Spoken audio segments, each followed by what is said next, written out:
I hope we're not. I think we're It's all right. I'll sit on the table. Yeah.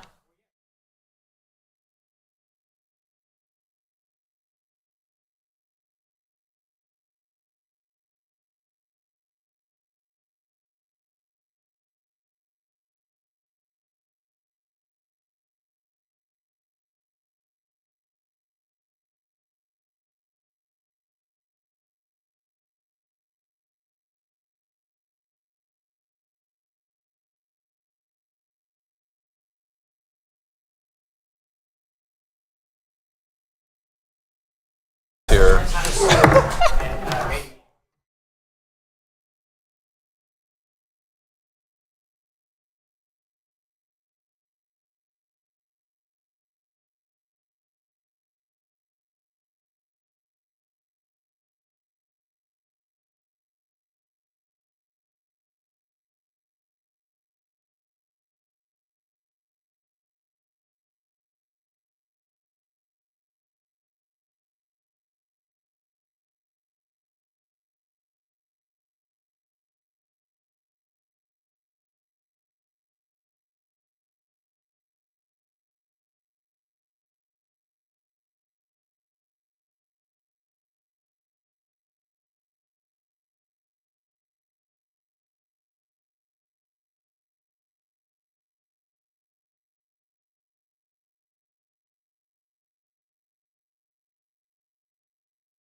No, it's not.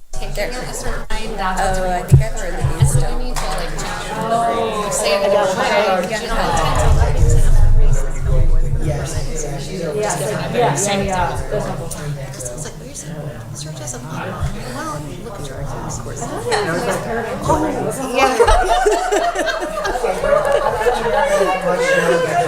It wasn't anything really bad, but it was like, I think it was like, stop her before she goes, right?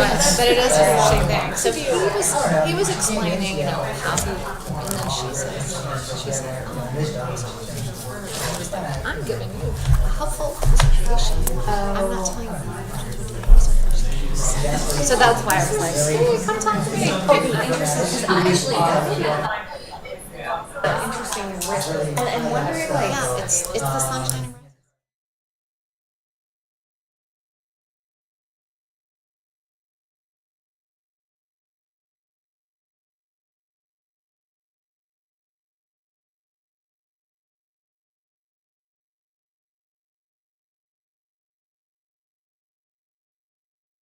But it's all for like getting. I mean, I get what he's. Yeah, there's lots of stairs. Yeah. It's not quite right, but he's saying, people say, that's first of all rude. And second of all, schools are really good, and they're more diversity, and they deal with them. I did talk to her. I tried to get him. I didn't say I'm not gonna.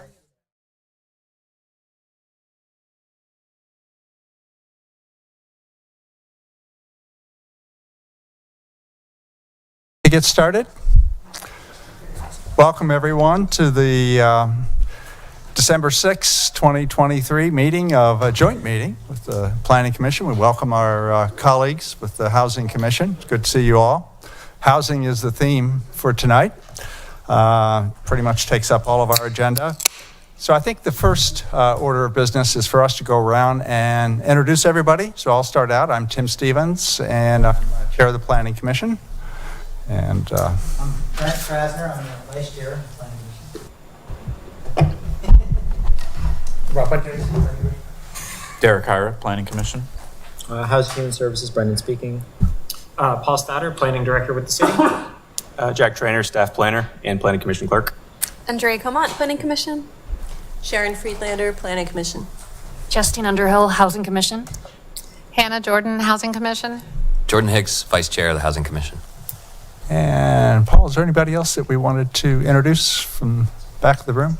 The other folks are all on for future agenda items. Okay, all right. So with that, I think we'll do our little administrative thing on the Planning Commission side. And Mr. Trainer, if you'd like to get us started by calling roll. Sure.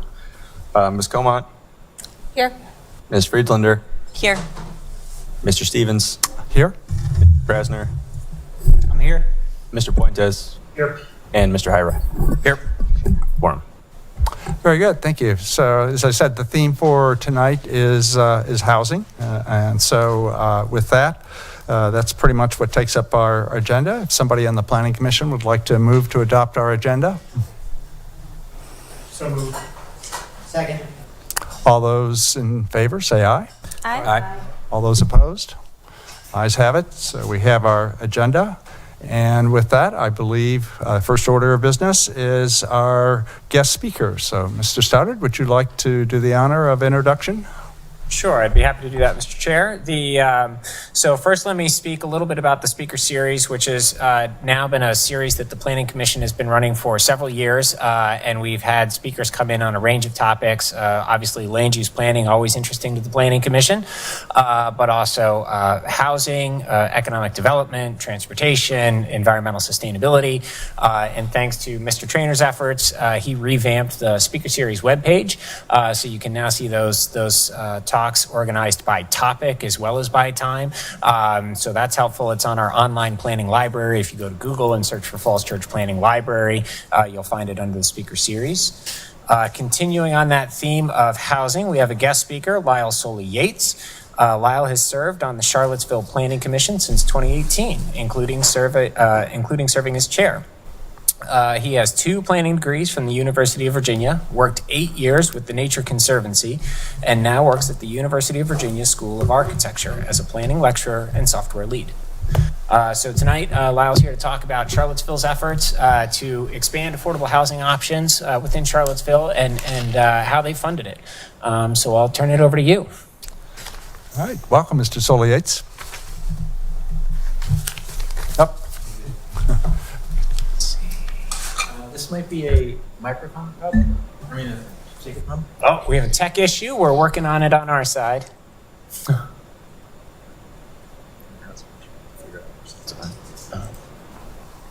Very normal in Charlottesville too. There It's we a got it. common occurrence. We can hear Beautiful. you now. We all enjoy the same problems. I love it. I have way too many slides. You can just stop me when you're sick of the slides. It's fine. Let's see how this goes. I basically mashed up like 6 different presentations for you to enjoy.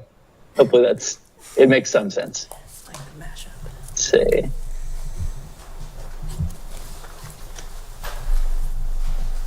Am I doing this right? I'm not doing this right. I'm hitting share content. Content only. PowerPoint. Okay, it looks like it's doing something. Yeah. I've got a good feeling. We can see it now. Hey, fantastic. I hope it looks good. Oh yeah. I don't know if any of you have been watching Loki. I think it's a fun show. Loki has to do with a government authority called the Time Variance Authority that is very complicated, very powerful, does a lot of things, and no one really knows why. They just kind of do stuff. And they've done it for a long time. They haven't really asked a lot of questions. And that was kind of similar to my experience coming to the Planning Commission. I had a lot of questions. I was always asking, why are we doing the things that we do? Why do we do the things the way that we do? Where do these numbers come from? They seem sort of arbitrary. Is there a good reason? And the answer was always, nobody knows. We just do things. We've had these processes and these standards for a very long time, and they precede anyone who's serving today. So we don't know. And you tell me I don't know, I'm going to get very upset. I'm going to start researching. I have determined. And I'm not the only one. Charlottesville is rich in researchers. So many people were going through, and this was in sort of a larger time of questioning in Charlottesville. We were going through like old records, trying to figure out why are things the way they are. Got a little bit of national press about this. a lot of concern about statues. You may have heard about that. But that also led to a larger conversation about space, symbols, identity, who is represented, who is not, how are we engaging people, who are we engaging, are we being equitable, and how we organize government, how we provide government services. And a lot of the answers we found were unpleasant, upsetting. And we moved through, I think, 5 city managers and lost a bunch of staff. I don't necessarily recommend all of this. There's some unpleasantness. But I think we came to some useful answers that I hope will be helpful to you also. So we sort of looked through a very complicated, we had a blue ribbon commission that put out like a 250-page paper about race relations in Charlottesville and different steps that had been done to regulate race relations in Charlottesville. Starting with racial covenants, started in 1903. And this was a property restriction establishing who was allowed to live and where, based on race. Although also we have religious restrictions, especially against Jewish residents. We've done an analysis. A nonprofit has been trying to figure out how many are there. Hundreds, but it's not everything. And each one is its own legal entity. These no longer have legal authority as of 1948. Great, but they're all still on the books. And many of them come with use restrictions besides race and religion that are still enforceable today. For example, residential only, single family detached only, certain amount of space, no duplexes, which may come into play very soon. Racial zoning, 1910, starts in Baltimore. Jumps after 1 year to Charlottesville and many other cities. Richmond, I don't know about Falls Church. Haven't dug in. Don't know if you did racial zoning, but it was very much the thing 1910, 1912.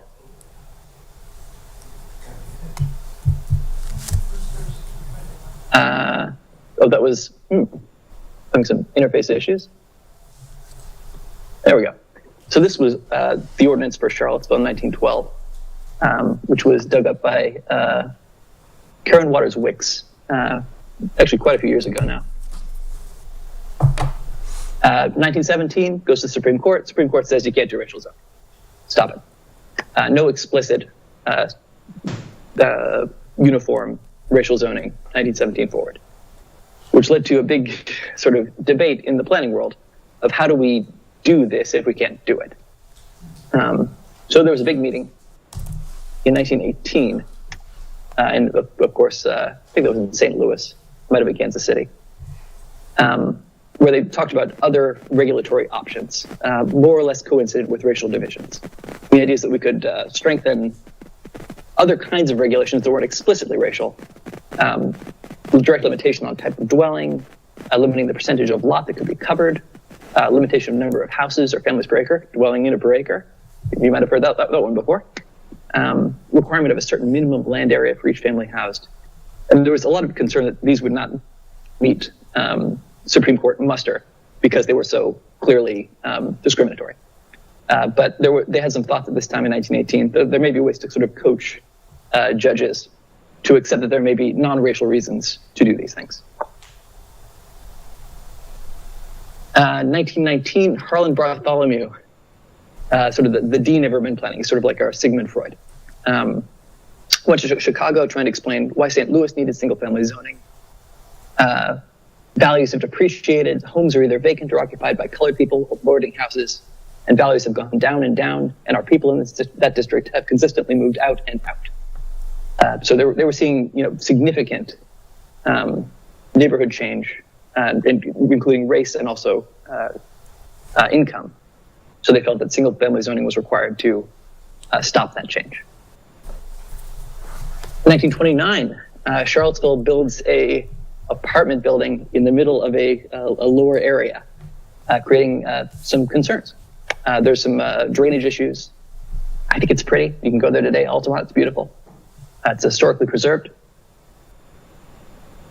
Shortly after that, we get zoning, which bans that kind of sort of really extreme, I think, use change. Actually, we've been arguing about this area quite a bit recently. Generally, businesses near the university, downtown, in West Main, along it, generally in more expensive, wider areas. The most exclusive areas. It was originally pitched as single-family zoning, but they ended up with duplexes at that time, and then all apartments on the south side. But that was actually fought back. No single-family zoning in 1929. Harlan Bartholomew comes, urban renewal, first comprehensive plan, and public housing. And this is explicitly talking about sort of the residents and race and how to change the racial makeup of different parts of the city. Parking, off-street parking. Nobody will speak for it.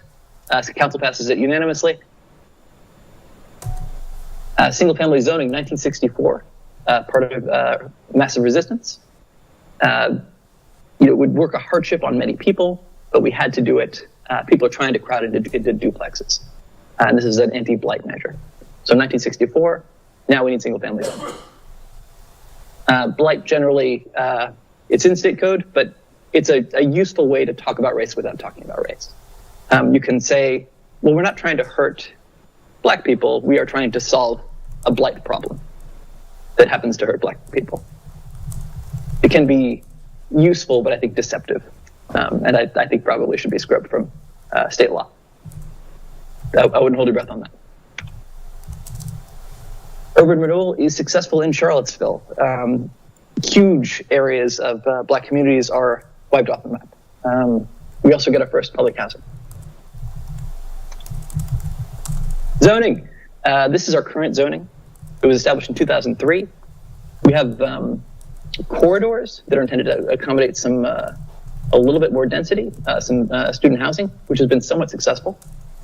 But still, mostly, it's yellow. Single-family zoning dominant in Charlottesville today, which has had effects.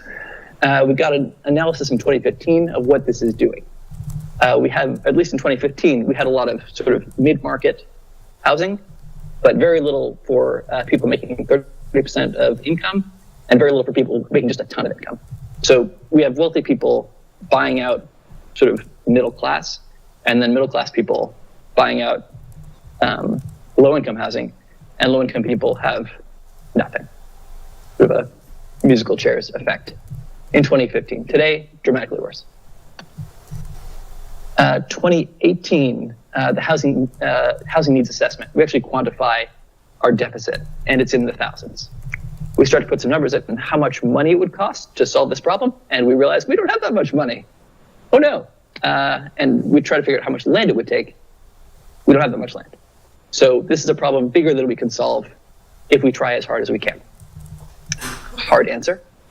At this time, we're in the middle of a comprehensive planning process that shuts down hard, and we try to figure out, like, okay, what can we do that will actually be effective at scale within our means, which is hard.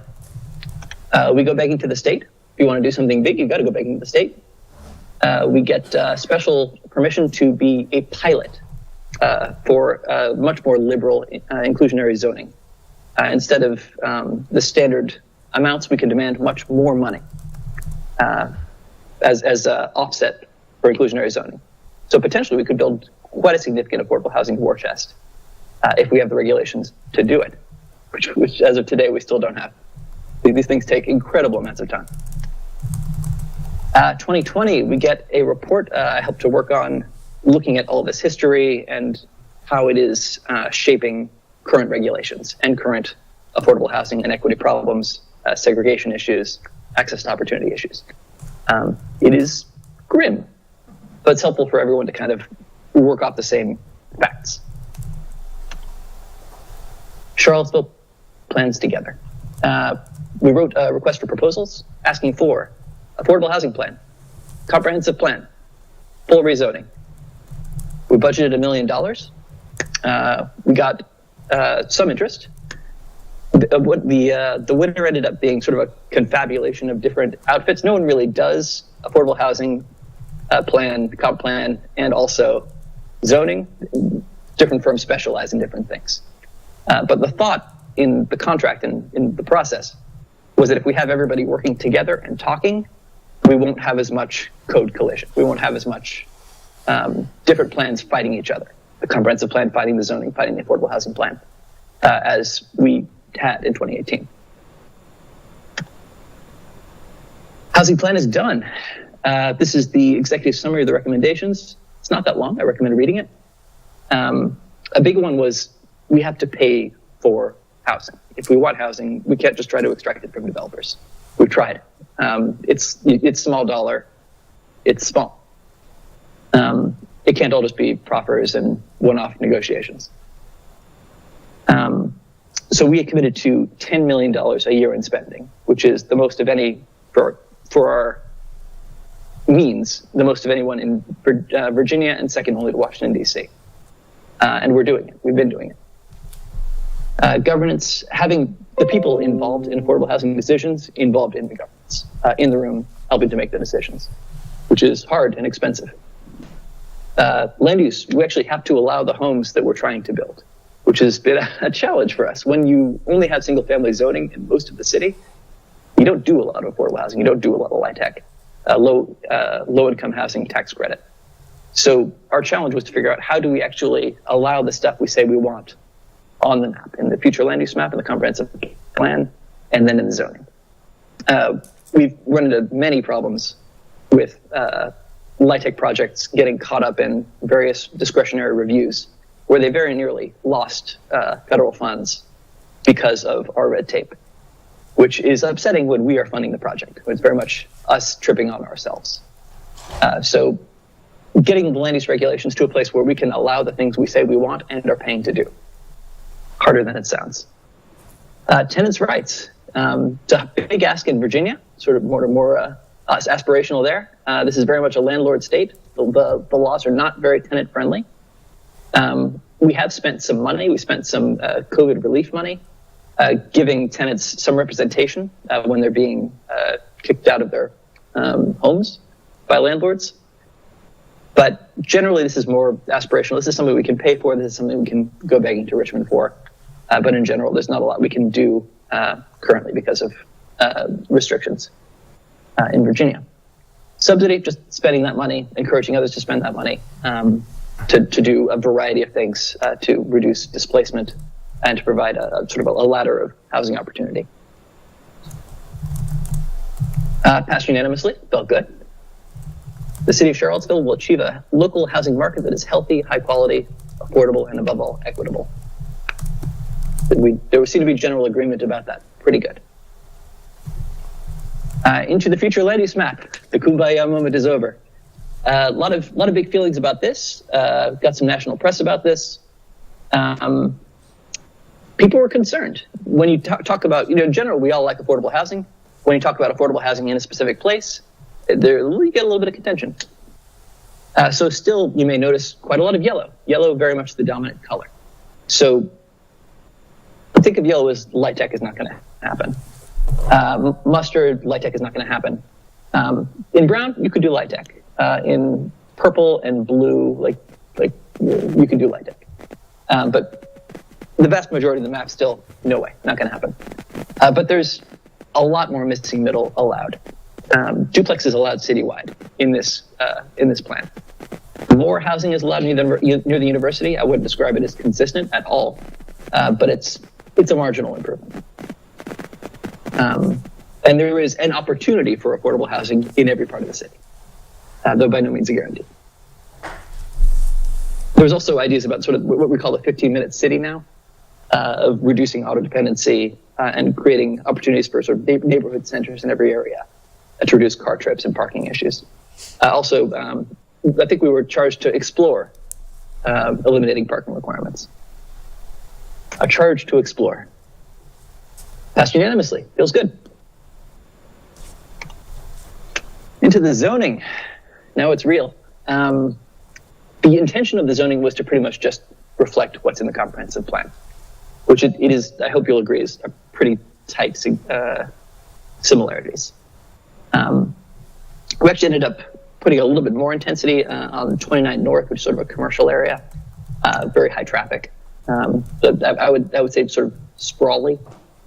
The hope is that we can move it to be more transit-oriented and make some space for affordable housing, or at least get some money for affordable housing.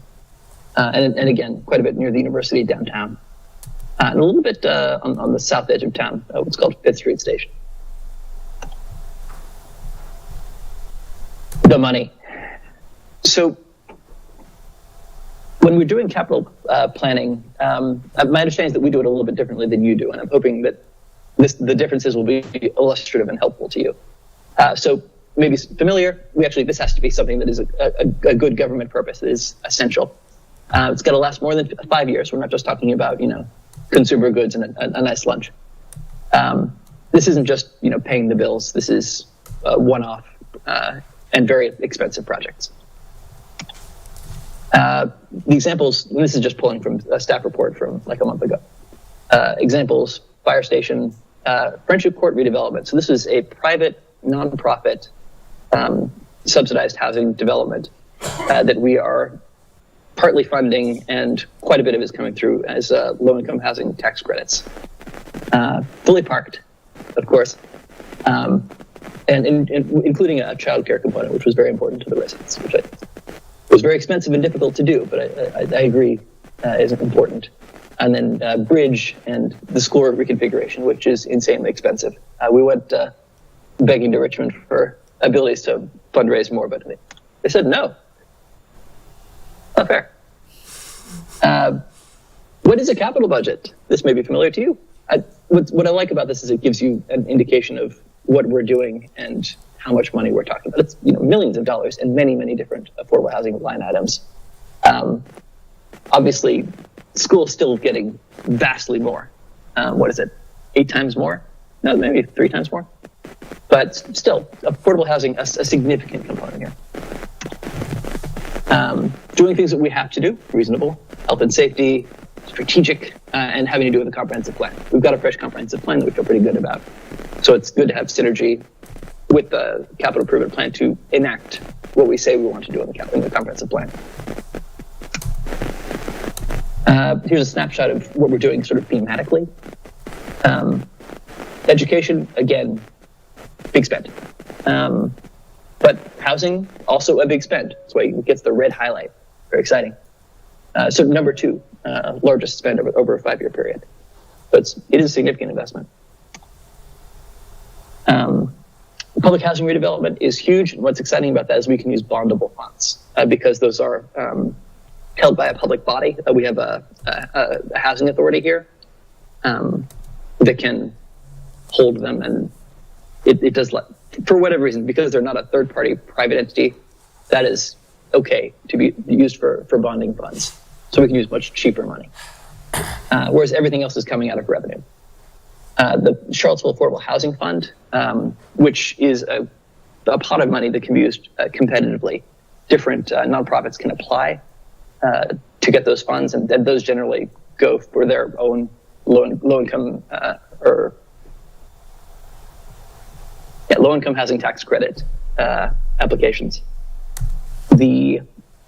Although some of those also go to repairs, Albemarle Housing Improvement Program, do like roof repairs, heating repairs, fix your windows, that kind of thing, which are generally low-dollar investments, but can be important, be the difference between people having a safe home and not. Friendship Court, all private nonprofit. This is all out of cash flow. We can't use bonds for any of that, we're talking about many millions of dollars. So not being able to use the credit card on that is, it makes a dent for sure.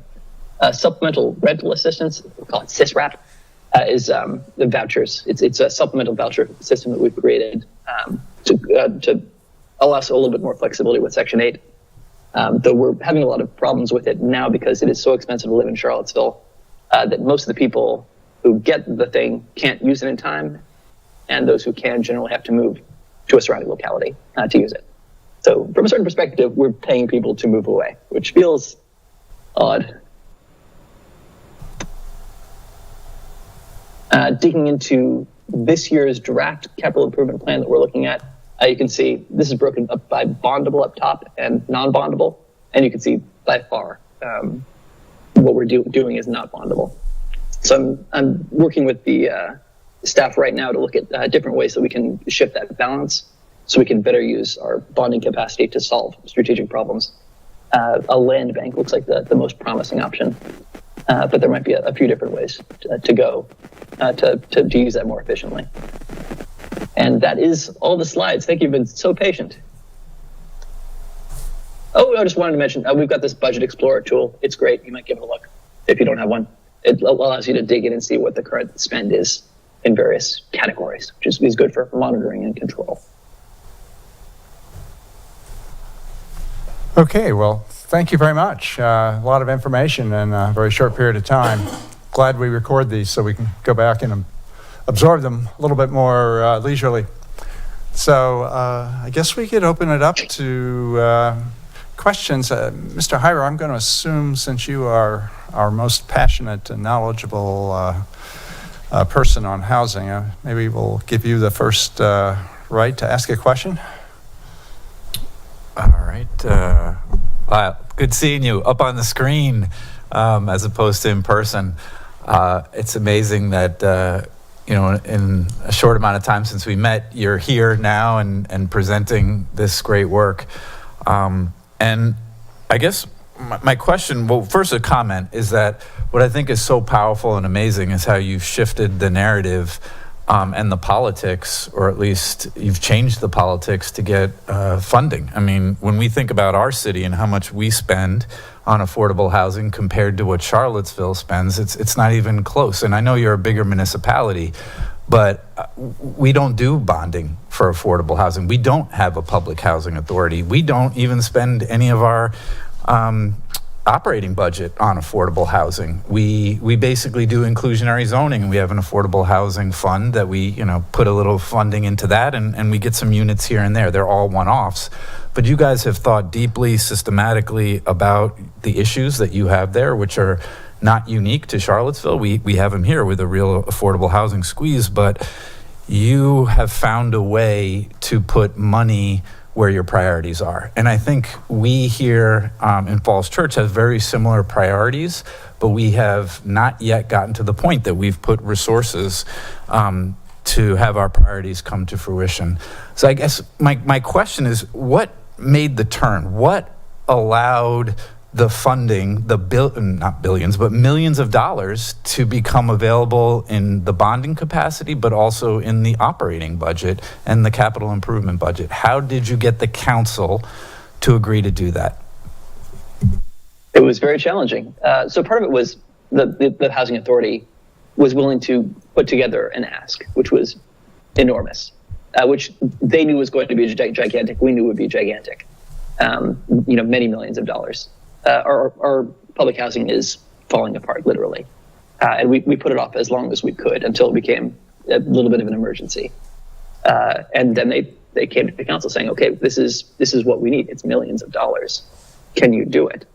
And we had a council at that time that was willing to say, yes, we will find a way.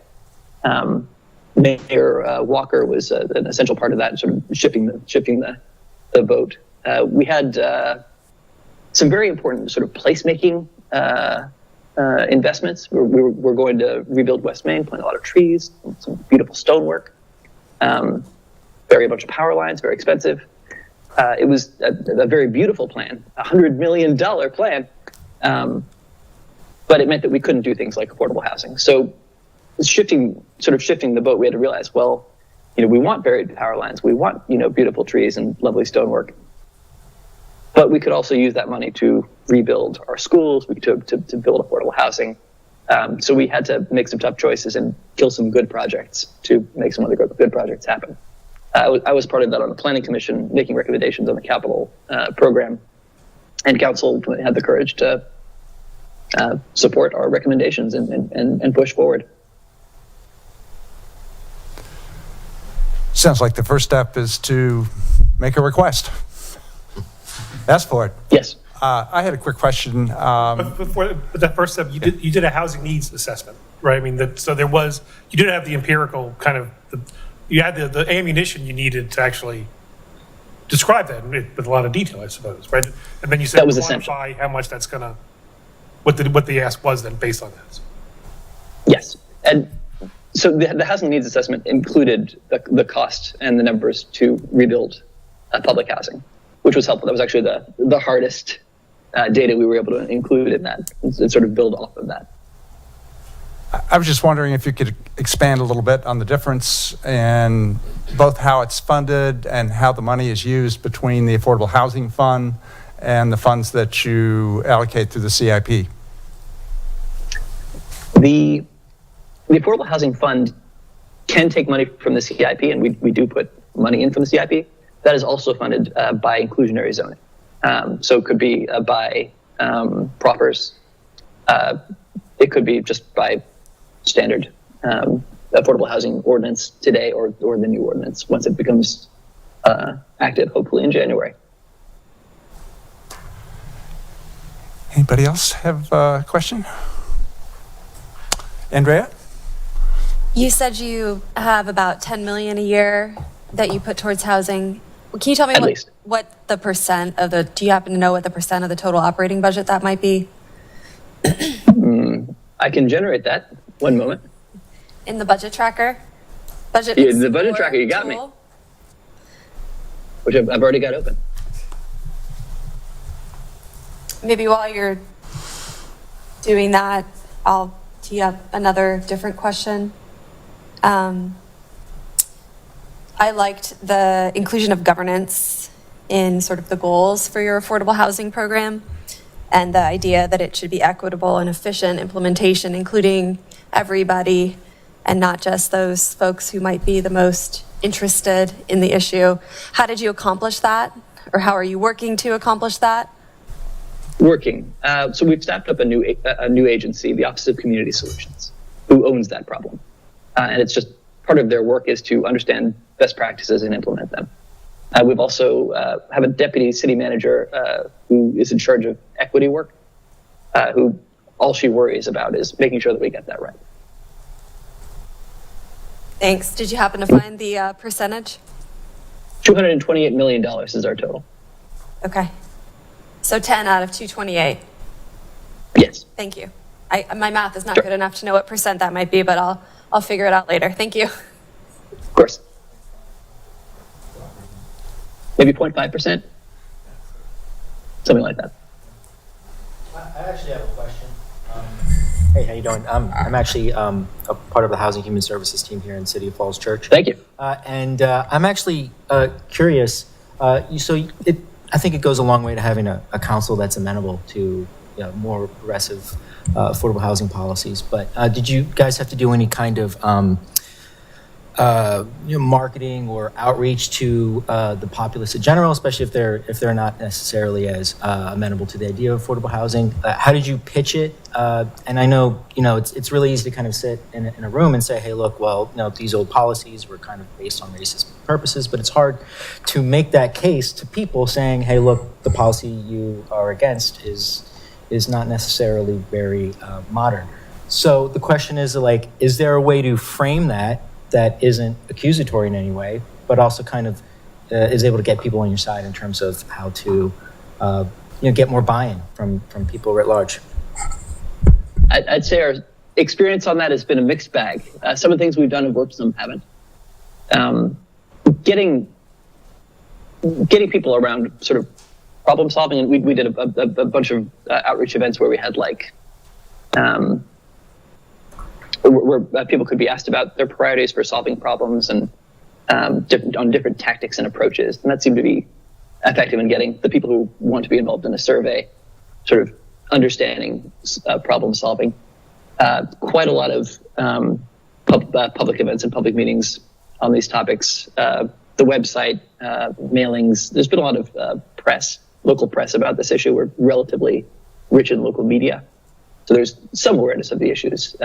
Two nonprofits formed around this issue, Charlottesville Low Income Housing Coalition and Livable Charlottesville, to help organize around affordable housing and equity and transportation improvements, bike lanes, that kind of good stuff, which is exciting. They're also counter-organizing the Charlottesvillians for Responsible Planning,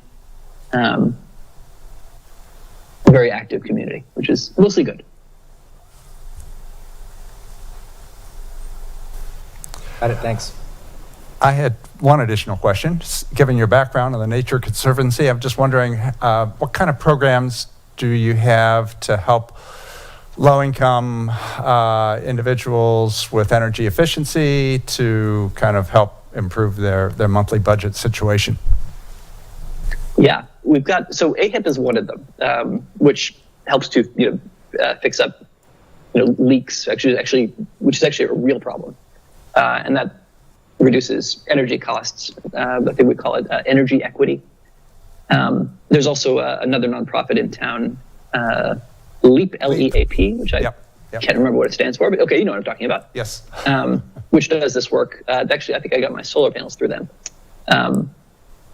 who are able to do like group buying and reduce costs and increase access to greener technologies and improvements, which I think is pretty great.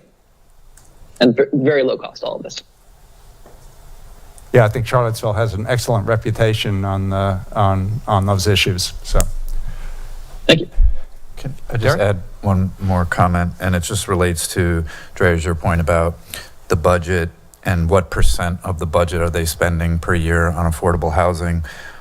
It's 4.3%. If we spent 4.3%, we'd have $5 million a year. So if we want to match what Charlottesville is doing in terms of dollars, we would have out of our operating budget $5 million a year going towards affordable housing. We don't have that. And while to the point that you made, you had a $100 million beautification project that everybody was excited about, and it had to go. And if we want $5 million to go towards affordable housing, well, the library is going to be pissed off. The schools are going to be pissed. Everybody is going to get less. That's just reality.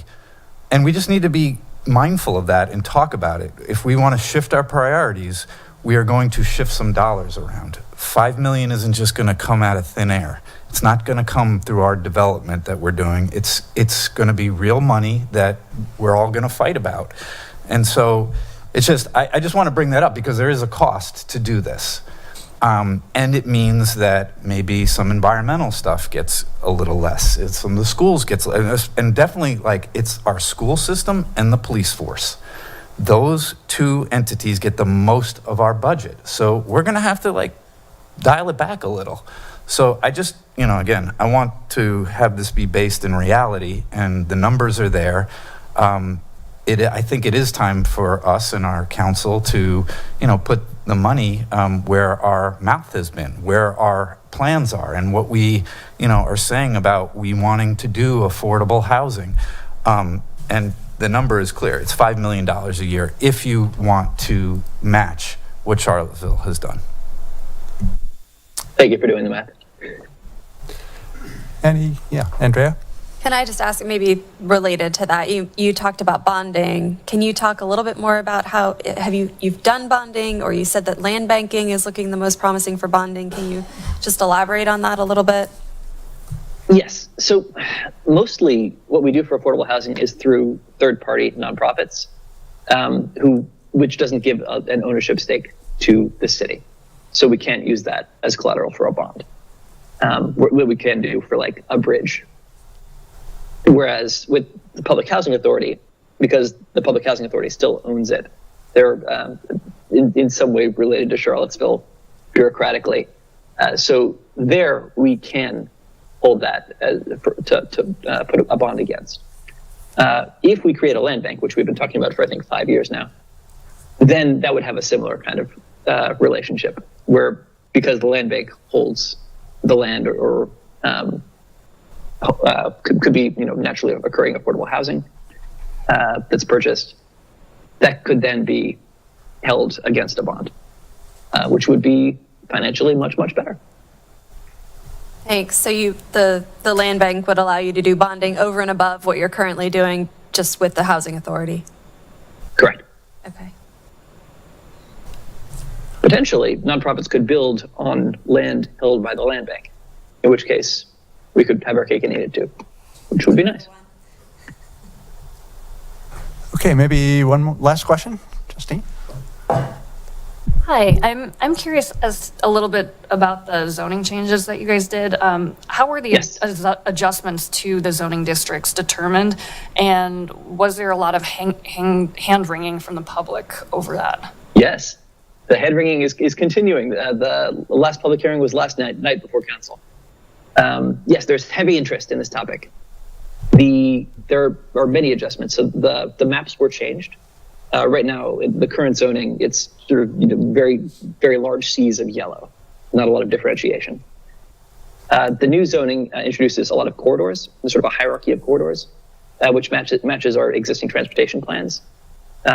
Basically, it forces our plans to talk to each other, which we've never done before. It's hard. So if a place has very high traffic and very high visibility, it will allow more homes.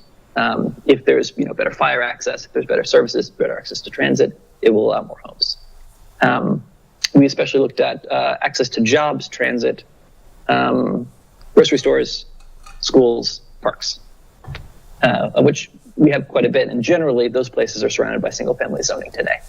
But in the draft zoning, those will become the ideas. We use the word nodes because we're planners, so we don't have a strong command of the English language. But the idea is sort of lively activity centers, places that people will want to go and things are happening.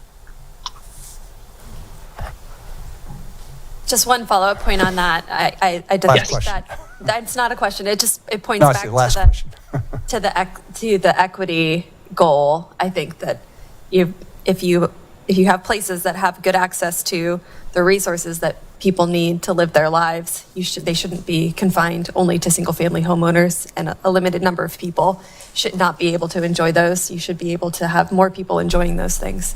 So just a point I want to make. That's exactly the idea.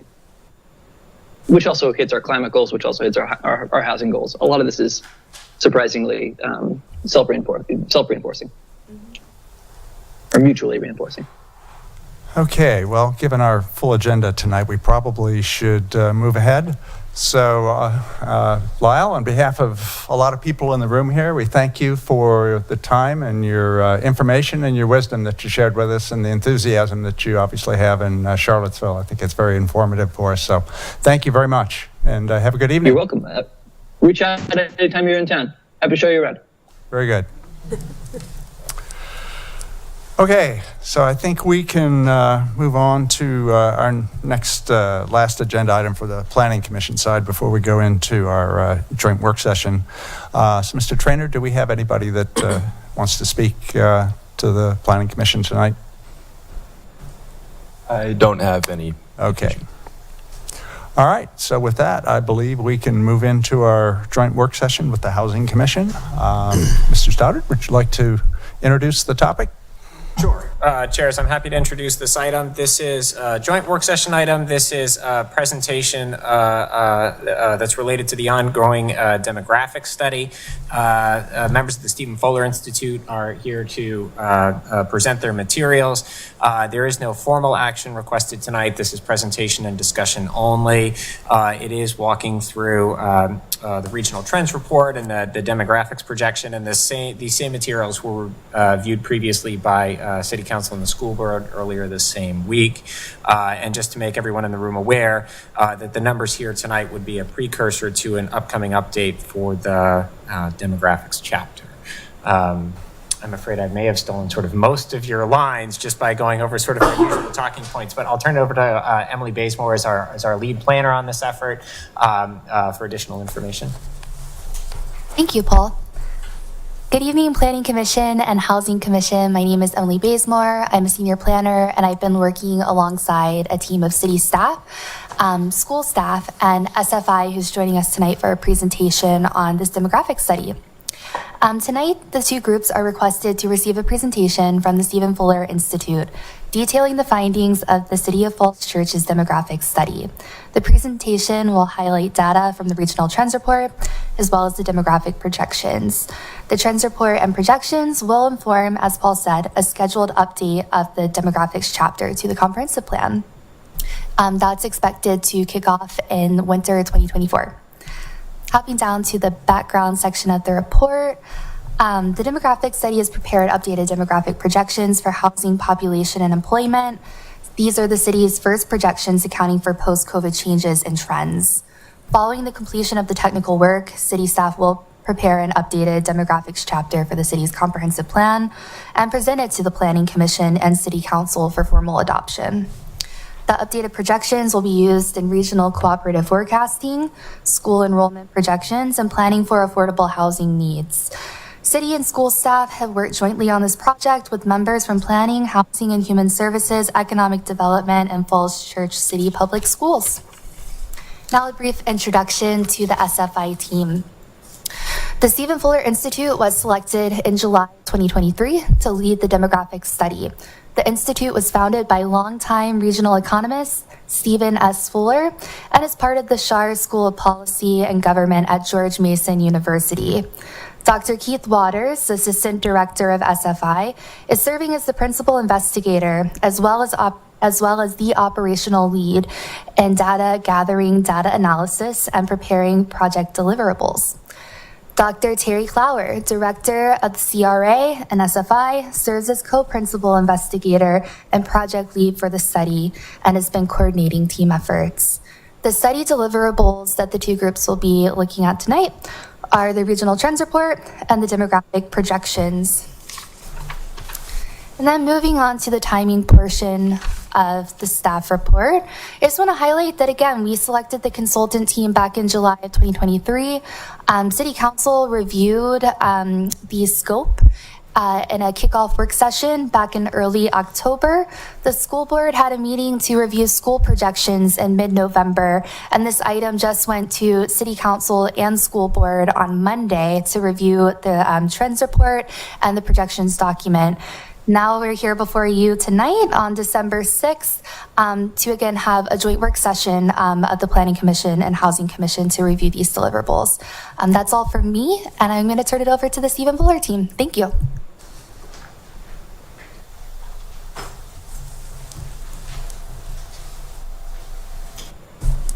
Welcome.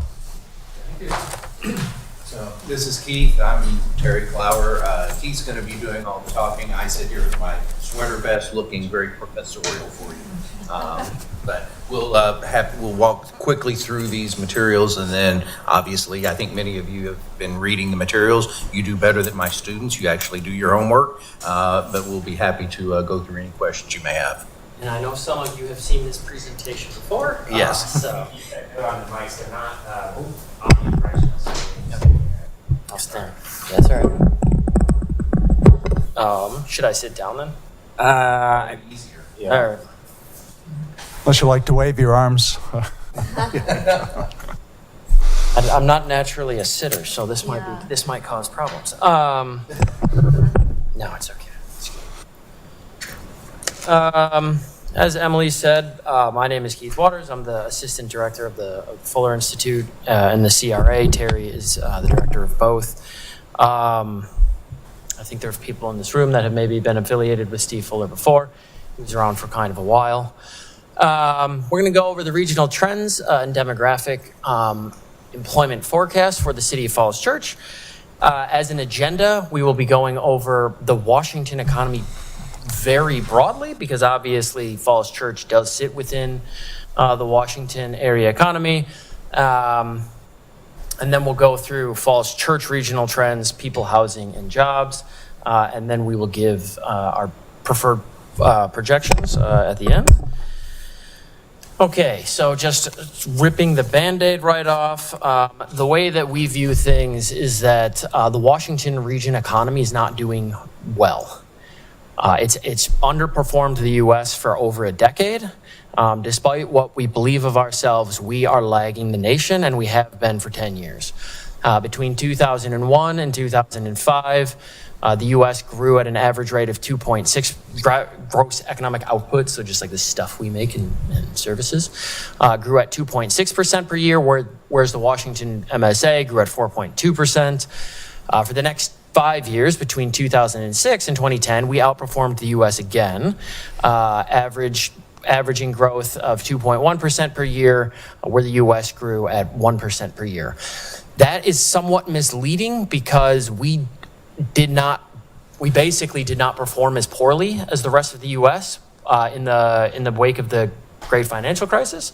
So between 08 and 09, the U.S. fell further than the DC MSA, okay? If you can think back far enough, which I'm sure some of you will remember, in 2011, we had the Budget Control Act and sequester, and that essentially set in a decade of underperformance for the region. So at the federal level, there was the Budget Control Act and sequester, and we've been underperforming ever since. 1% growth average between 11 and 15, and then we're 1%, whereas the US is 1.3%. So not quite as bad in the last few years, but the DC economy for 10 years has underperformed the national economy. And the way that we view it is that it is due to sort of two things. One of them is reduced spending from the federal government on goods and services, a lot of federal contractors in the area. And then the second is the very high housing costs in DC MSA as a whole. Focusing just directly on jobs, you can see the budget control. So we have a decennial census bump every 10 years. So we saw the decennial census bump in 2010. And then thereafter, we lost direct federal employment through about 2014. It bumbled along through the next decennial census, whereas we ramped up direct federal employment. And then we also got a bump in direct federal employment with various COVID programs. And federal employment has been a drag on the region since the end of 2022. Okay, so this is one of the two major bits of the region and the way that we view ourselves. The biggest employer in the entire region, and this includes Northern Virginia as well as Falls Church, is professional and business services sector. These are the jobs that are making $100,000, $150,000, $200,000 a year that support the incredibly high housing costs here. And these are federal contractors working for Uncle Sam. We were doing quite well. We were about 15,000 people month over year between 2015 up until the pandemic. The pandemic hit, that stopped. And we had actually quite a bit of job loss in the region. Most of that was actually isolated to the subsector of the professional and business service sector, which is the waste administrative support and waste management. So these are people who come and clean the buildings. These are people who sit at the front desks. Lawyers, architects, and engineers, the people who actually make $150,000-ish, they just went home on Zoom. Okay, they didn't get laid off. We just stopped hiring. Okay, so those folks just went home and started. Round about 2021, we started hiring folks again. We had fairly large jobs boom in the region. Some of this is kind of base effects, so it plays tricks on your mind when you're looking at those bars. But nonetheless, very strong professional and business service sector growth. That's the technical jobs that are making a lot of money. That has come to an end. Round about the end of 2022, when the Federal Reserve started raising interest rates, and it became very difficult for folks to afford, the average housing cost in Falls Church is about $800,000. Maybe that's doable with a dual earner household income, each making $100,000 a year at a 3% mortgage rate, but not at 7%. You can't afford that, even the very expensive housing in Falls Church, let alone the affordable. Nonetheless, that has come to a grinding halt over the past year or so. Northern Virginia is doing relatively well. Total job change in Northern Virginia rebounded to post-pandemic highs in the middle of 2022 and has since continued along. It is carrying the region as a whole. Montgomery County and DC are still down. Montgomery County is about flat. DC's down. Most of that actually I attribute to their industry, their industrial mix, right? So they had a lot of leisure and hospitality. We all stopped going to bars and hotels. They laid a lot of people off. They haven't yet to recover. Northern Virginia, not as reliant on that, so we've continued to grow here. Okay, going into Falls Church bit of this. So this, we go through all of that because that is the sea in which Falls Church sits and is absolutely a part of. Starting out with people. Falls Church experienced kind of moderate population growth between 2012 and 2020. Net domestic outmigration. Falls Church is a small enough jurisdiction that the estimates can be fairly bouncy. But what we see regionally is what we see here in Falls Church. It's just less bouncy. We started to see net domestic outmigration in 2013. So between 2012 and 2013, domestic population started to leave Northern Virginia and the DC MSA as a whole, right? They started, after the Budget Control Act and sequester, they started to find other parts of the country more attractive, and they left, right? We focus on domestic migrants because they're more sensitive to relevant economic opportunities. And we were at the MSA level, we were losing about 25,000 domestic migrants per year. In 2020, the wheels fell off and we lost like 44,000 between 2020 and between 2019 and 2021, or 2020, we lost 44,000, and then we lost about 66,000 the next 2 years. Folks are voting with their feet and they are leaving the DC MSA. People who have other options are leaving the MSA, and we do see that in Falls Church. That being said, so most of that is being substituted with natural change and net international in-migration. And Falls Church has experienced population growth, and between 2015 and 2020, the city of Falls Church grew 13%. So this is slightly different data. This is data from the Council of Governments, and we're focusing on this because these are what's are called activity centers. Okay, so these are various regions around the DC MSA that have been identified by COG to be activity centers, and these are places that are meant to grow, right? And meant to sort of support this transit-oriented development where you can have walkable communities and this type of stuff. So Falls Church is, broadly speaking, we're just going to say that broadly speaking, it's an activity center. It's not quite that simplistic, but nonetheless, the City of Falls Church Activity Center grew 13% between 2015 and 2020. That was 40, so it feels fast. Out of numerous conversations that I've had with folks around town, it feels like everybody's like, this is growing very fast. 43rd out of 140 it's like 30, it's like the 31st percentile, right? So while it is growing fast, there are other activity centers around the area that are growing even faster. Okay, so while Falls Church has been growing, I would say it's the leading edge of the middle of the pack type of thing.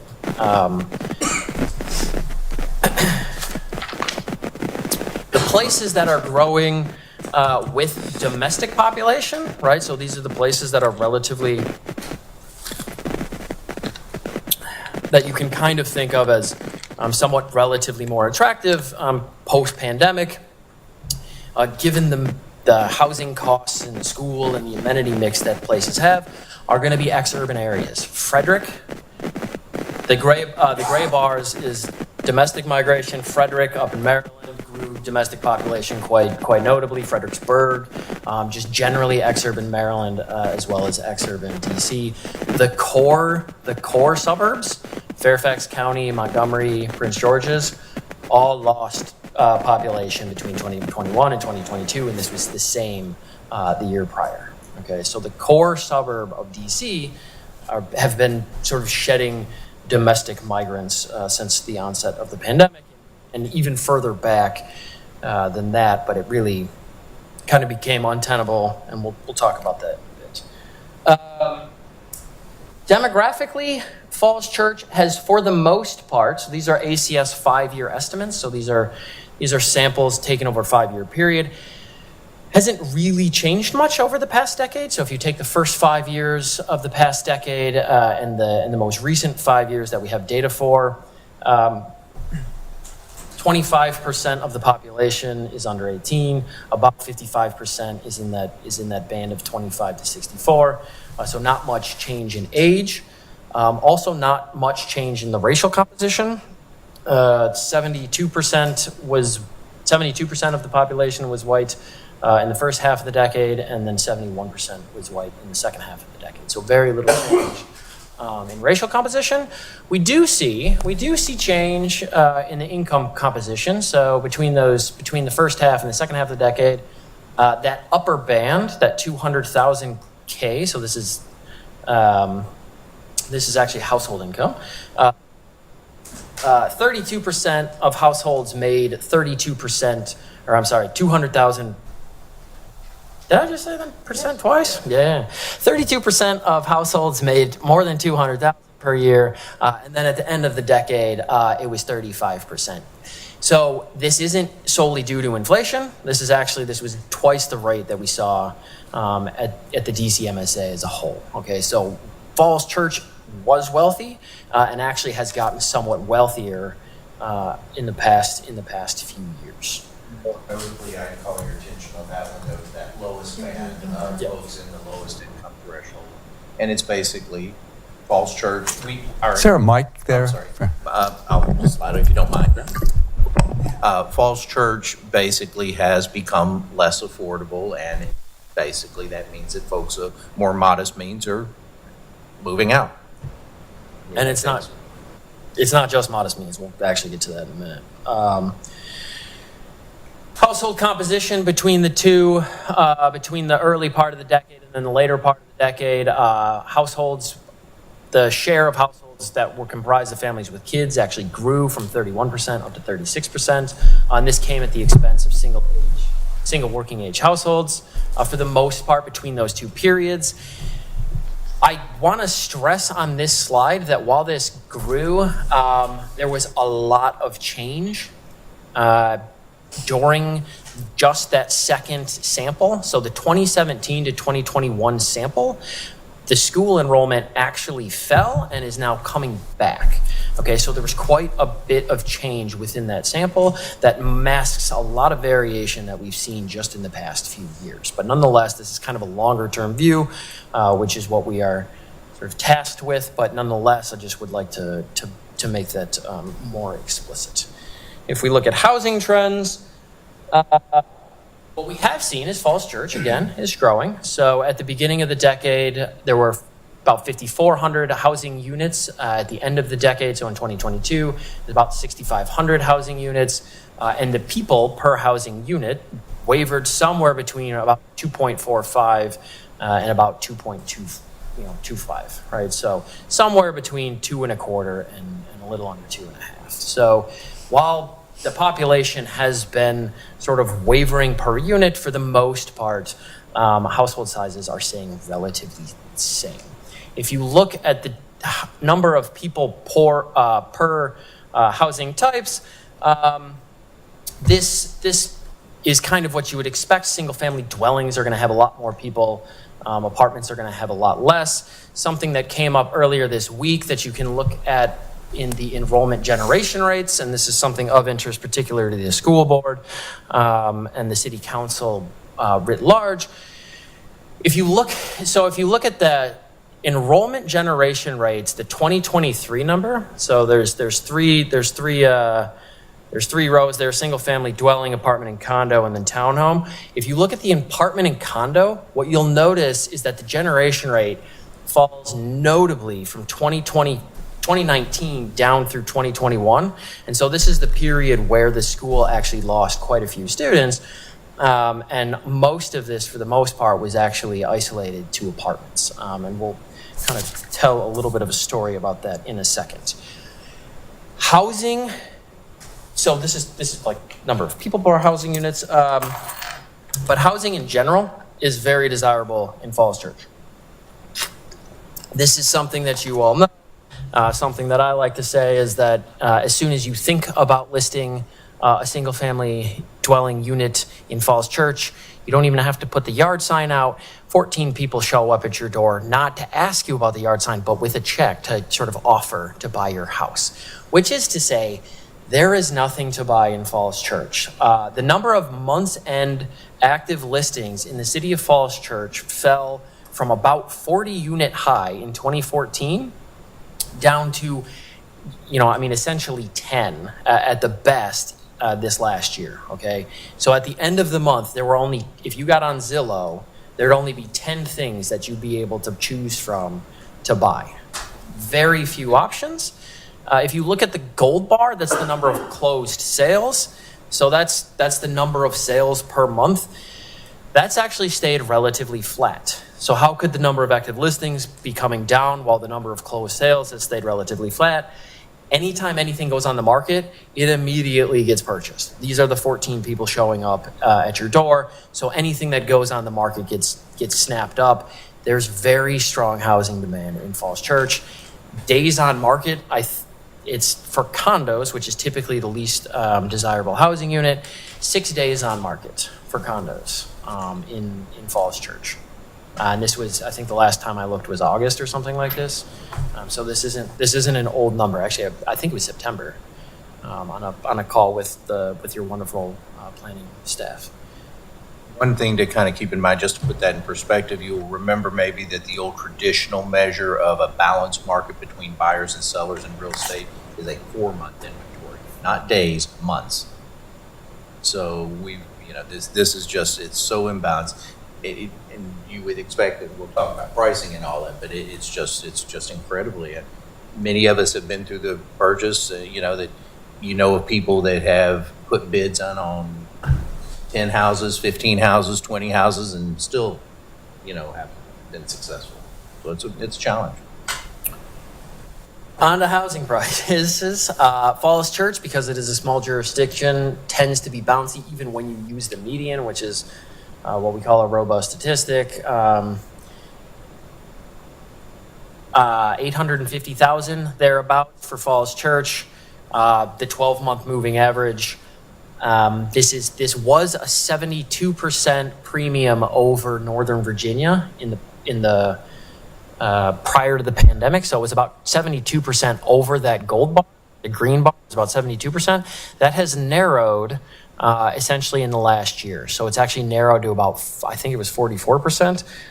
So Falls Church has lost a little bit of its price premium, largely due, best that I can tell, that Falls Church has just hit the upper bound of what people can reasonably afford, right? A dual household income, each making $150,000. If you have kids to put in daycare, you can't afford much more than that. And so then you start to look elsewhere. And they have.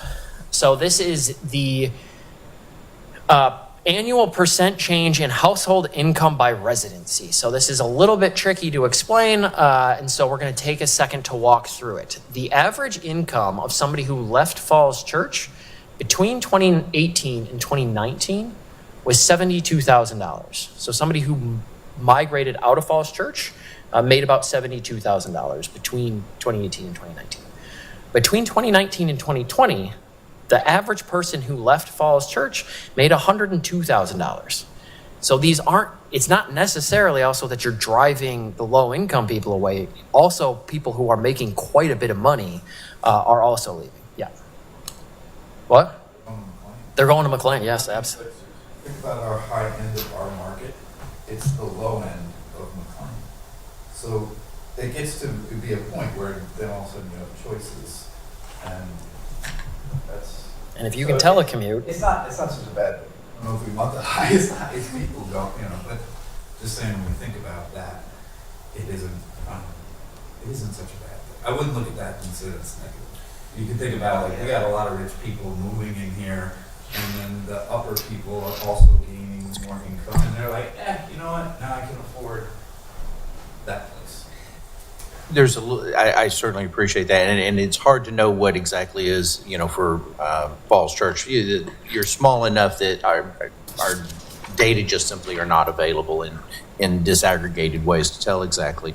On a more broader basis, though, what we're seeing is the domestic outmigrants are mostly professional, or intending toward professional workers, and these are, I would say a lot of it are people who are in families that are tired of being in a condo or whatever and not finding, that townhome or single family home that's up there, and so there's some of that driving out.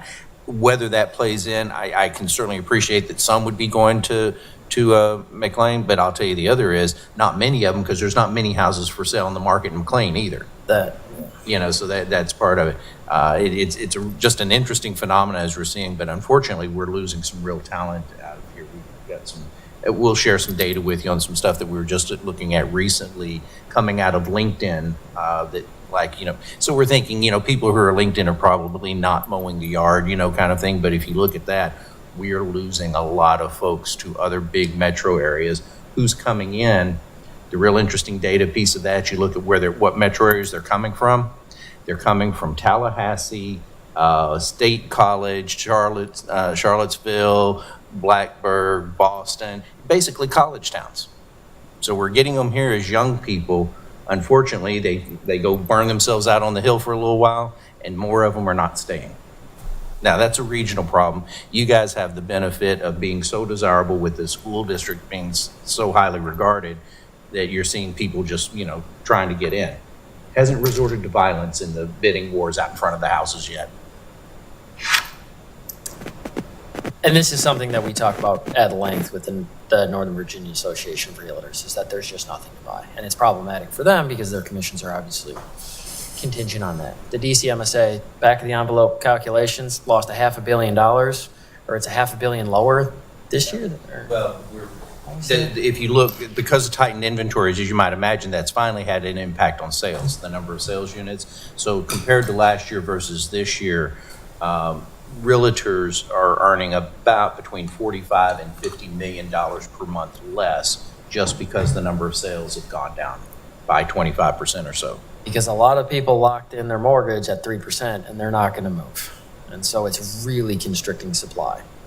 Apart from just general desirability, anybody who got a 3% mortgage is not going to move. So we don't anticipate supply going up at all with existing home sales. So the only game in town is going to be new. On jobs, just a couple slides and then we'll talk about projections for a bit. This is commuting patterns. Falls Church, based on where you work and where you live. This is data that comes from the Census Bureau on the map. Digging in a little further, it's the LEHD program. So these are the people who either live and who either work in or live in Falls Church and work, or people who work and then actually work in Falls Church. The people who work in Falls Church, or the people who live in Falls Church, for the most part, leave Falls Church to go to their job. So that's that out arrow. So 5,700 people in 2021 lived in Falls Church and worked elsewhere. The people who work in Falls Church primarily commute in. 9,400 of the people who work in Falls Church do not live in Falls Church, right? So these are folks who commute in to do the jobs, right? And this, you can think of this as, the people who work grocery stores and at the schools. Predominantly, they're not going to live in Falls Church. There are only 460 people who live and work in Falls Church. You, for the most part, either commute in or commute out. If we look at the demographics of those workers, for the most part, the commuters are roughly at the same in age. The big difference is actually going to be the people who live and work in the city of Falls Church. They tend to skew a little bit older.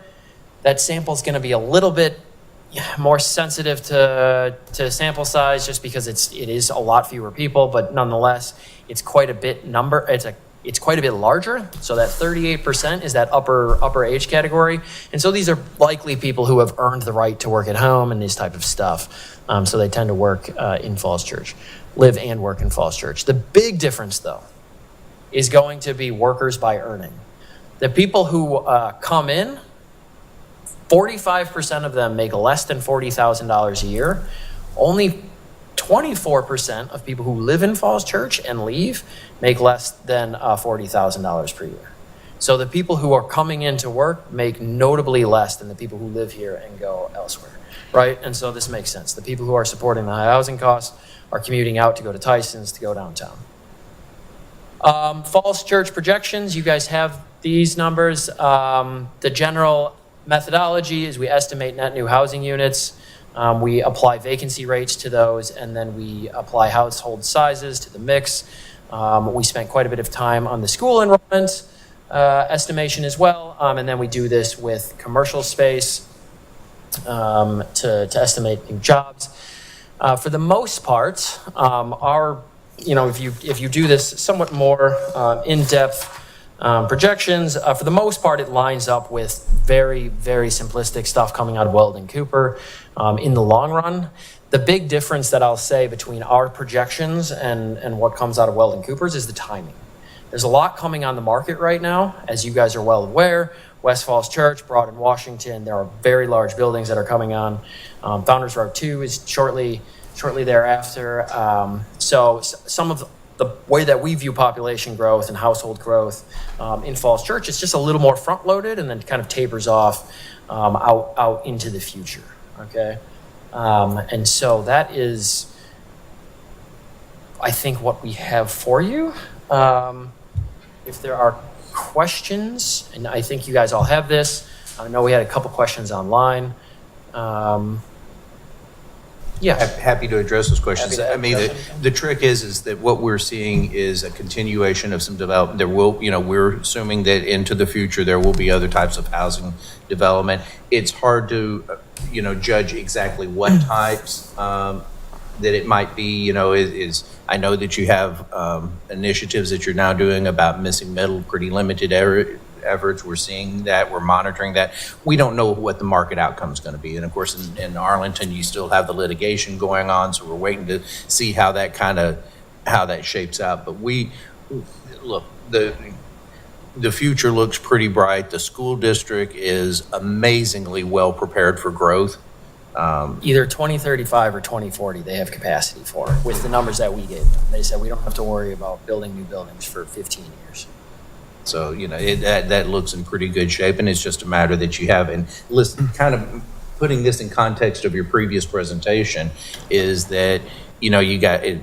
It's not going to get easier, right? But you have such a robust tax base now with the housing that you have and with the emerging commercial. I think it's going to be interesting. You're not as exposed to some of the vacant office space like, some of the neighboring jurisdictions and that shift.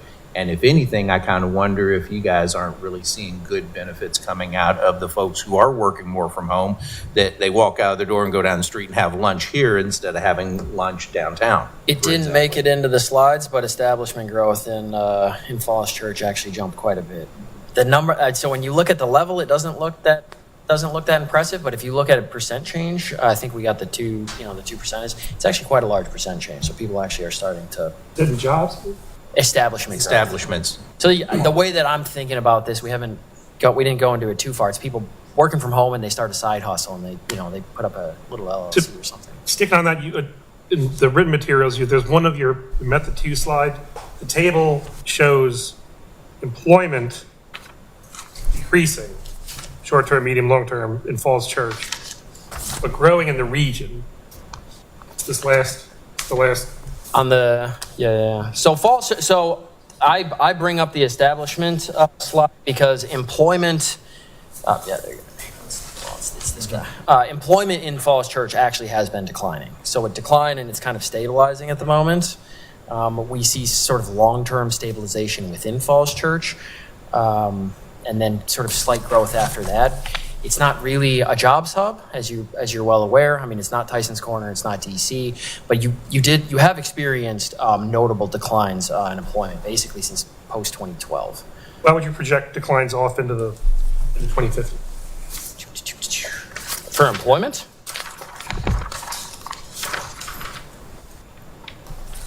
I don't. So. Which one? Which slide are you? Which table are you looking at? Go back. You're reading it wrong. Go to that. Well, I don't have control anymore. Oh, okay, sorry. What page are you on, Ross? That's control. Are you in the regional? It's the second to last page. No, it's third to last page. Bottom table on employment. So basically, we're the bottom. Which one are you? Are we? Yeah, that's. Can you scroll up to that? Check. Yeah. Who's the projections?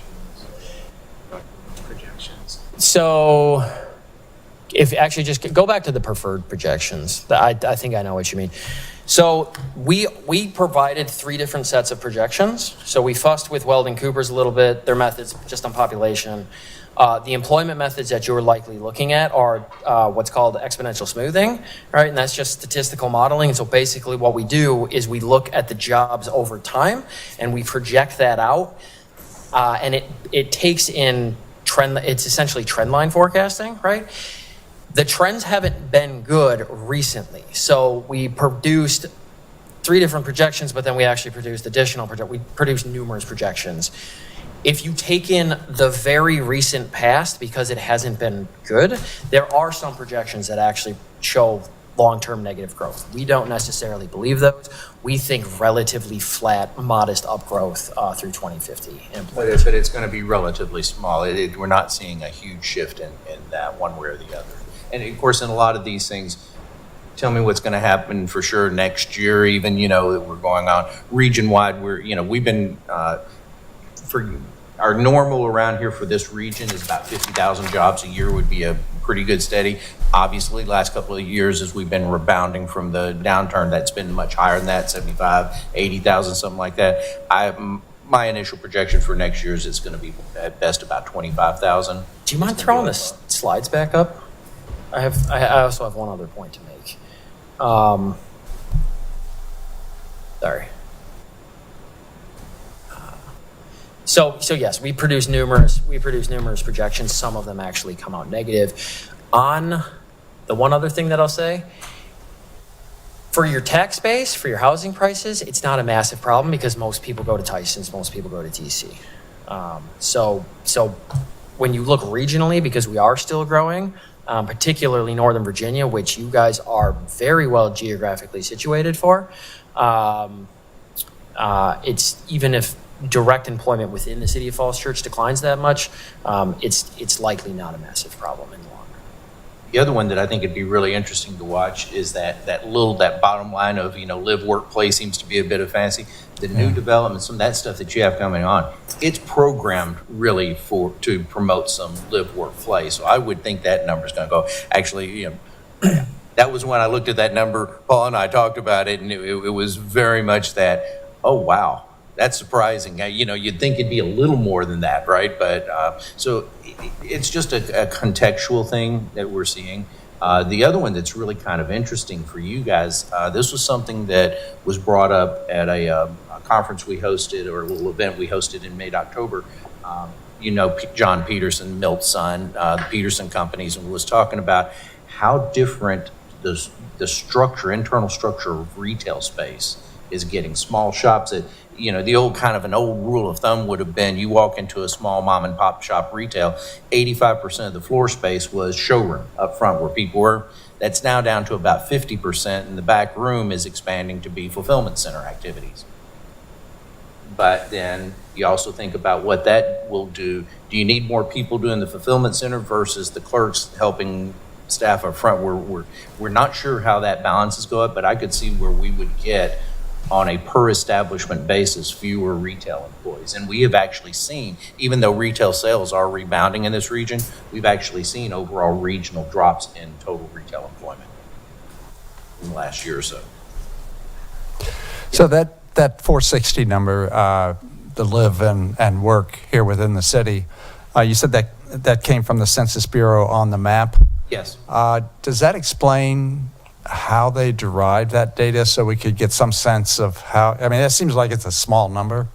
So I assume it's just a function of how it's defined. So I'm just wondering, is that defined someplace so that it's called the LEHD, so it's the Longitude Employer Household Dynamic. And so what they do is they link where you live. It is tax record data. They know where you work and they know where you live. And they can say, we know what zip code you work in and what zip code you live in. So how does that deal with like work from home? That's I work from You have an answer for that. But my tax ID, I don't think is the here. number. So the number here is, this is the thing about it being 2021 and how much have they adjusted their estimates, and if you respond, are we going to do it on the simple average? Because the data actually underlying it doesn't have something that says how many days are you working at home versus working in the office that allows it. So hybrid is not well represented. So I would argue that you might have more than that are there. It's the base of employment that you would do.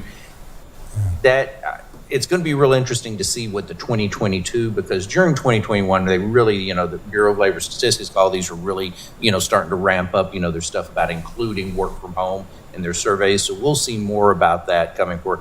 If you've never looked on that, just do a Google search and do on the map, and you got to, kind of figure out how they do their stuff. But it's really kind of cool because you can actually see their estimates of where people are going, which county. So how many of them are going to Tyson's, how many are going to the district. It's really a very cool database. The one thing that I really hate about it is you think about that the top tier income category they count is $3,300 a month, so that $40,000 a year, and it's like, okay, that doesn't talk about most of the people that live, that's grouping, here's a few people and then here's everybody else, right? So it's a little distorting in that sense, but it is really interesting data. And for the guys, what you guys are thinking about, it's an important thing because so much of what we're trying to get to in terms of environmentalism, mixed income neighborhoods and all that really kind of get based around this notion of live, work, play communities where you're walking to work or biking to work, in other words, that you're staying close to your job. We have a little bit of that in our current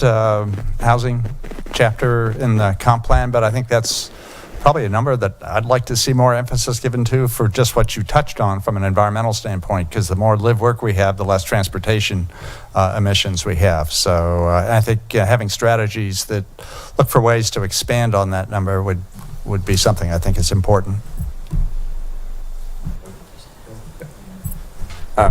Just a couple comments. Terry and Keith, thanks for the presentation. I mean, you guys are the gurus, and living off the spirit of, not the spirit, but Steve Fuller was great. I mean, I've worked with him in the past. I disagree with him. Dissertation advisor? What's that? Wasn't he your dissertation? No. I went to the University of Chicago. But no, when we worked together, my research center at American collaborated with him. The Roadmap Initiative got way back. I mean, it's kind of far, not too far back in time, but anyway, I don't know. Paul, do we have you to thank for hiring them? I don't know how the contracting went, but It was a keep hiring competitive them. process, and they were certainly the best. The best proposal we got by far. So Yeah, no, you guys know the numbers really well, know how to interpret what's happening in the region, but then also locally in the different municipalities in the DMV. But my question is not so much on what you showed. It was something that you didn't show. And I'm wondering whether you did this analysis or could do this analysis for us, because I think it would be really helpful.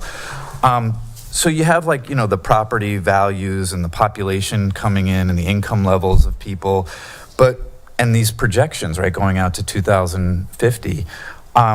But I think for our city, what would really be helpful is to understand how that affects the tax base.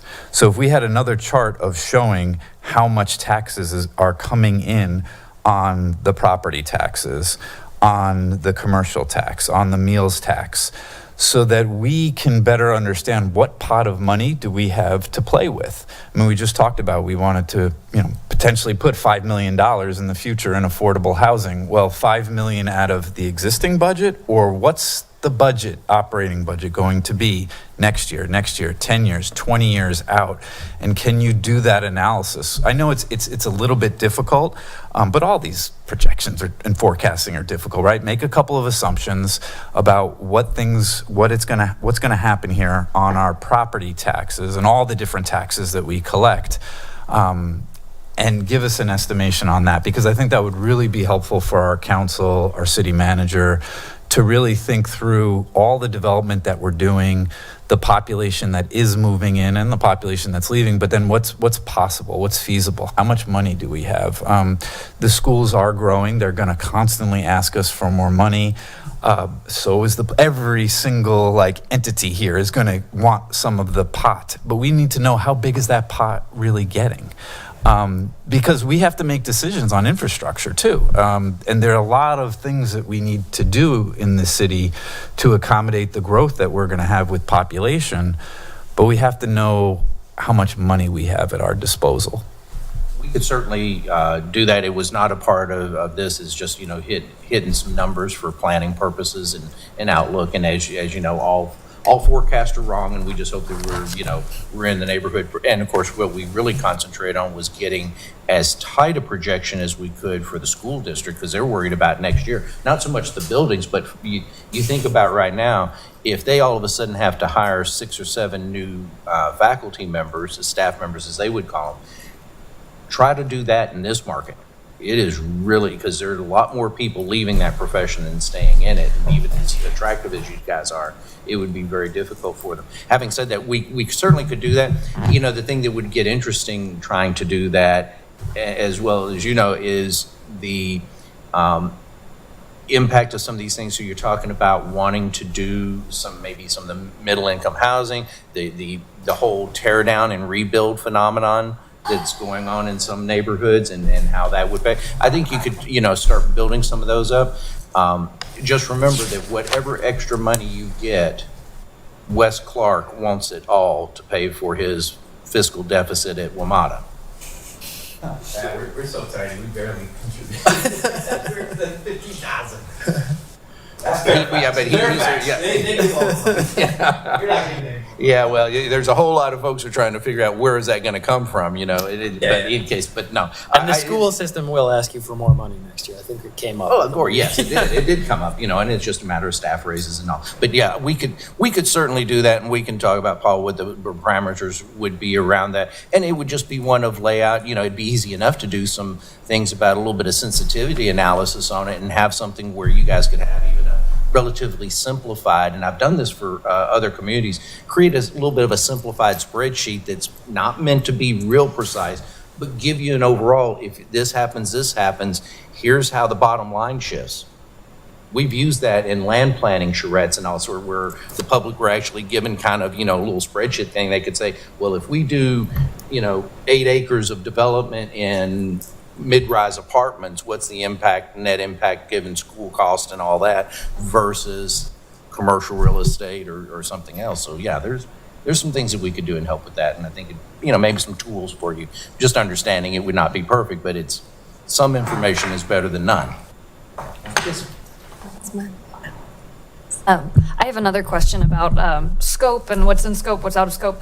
On the Housing Commission, we're trying to set goals based on demographic trends like what you're presenting, and based on the household increases that we're expecting.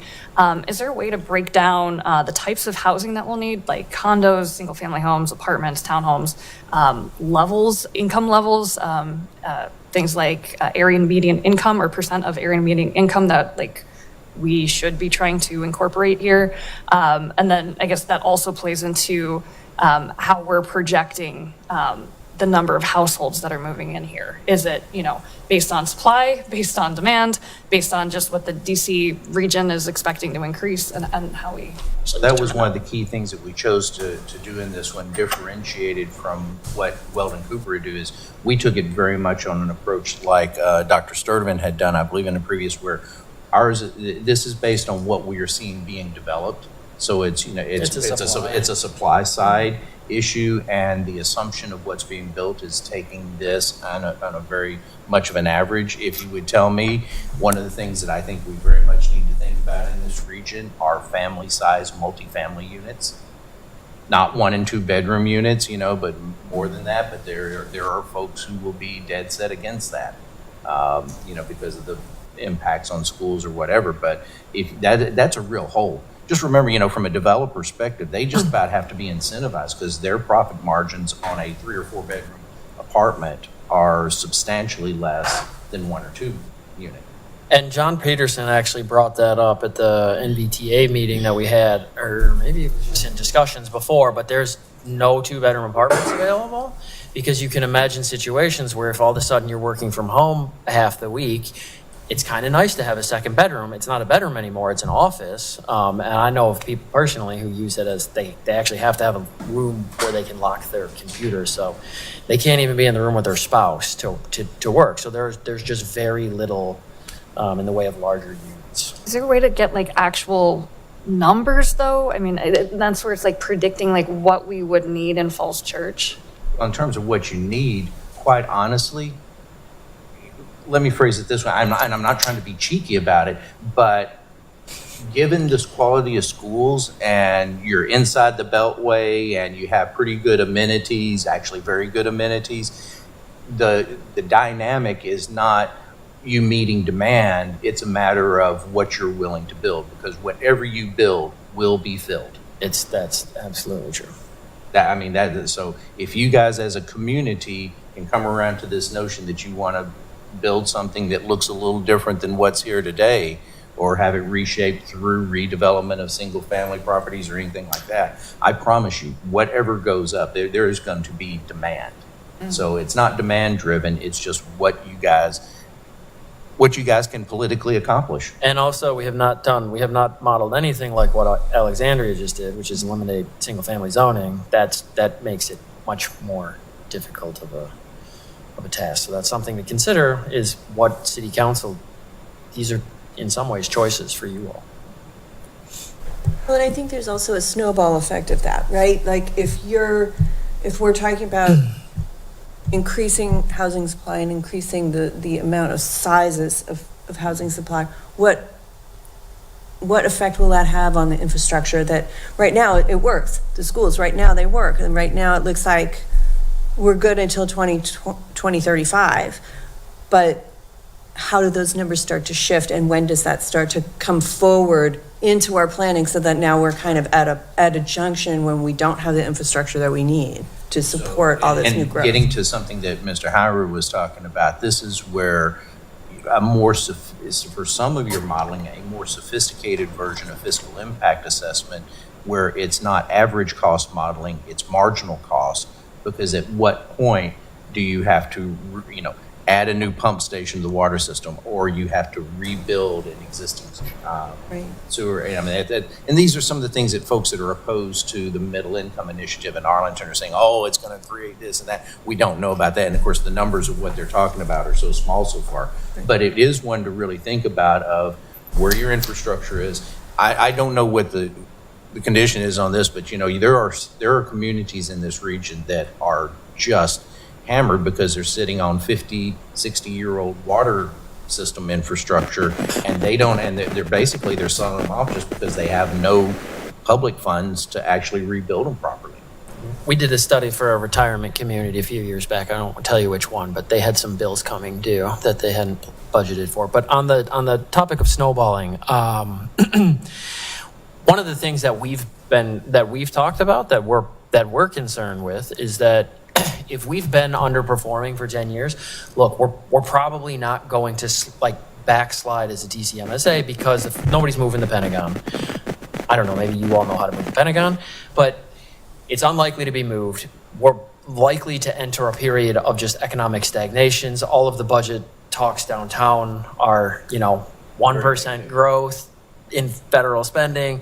We're going to kind of bumble along, and what we're concerned about is if you get that middle band of people moving out because there's no space for them of the DC area, so like they come here, they learn skills, and they leave, companies eventually just follow the workers.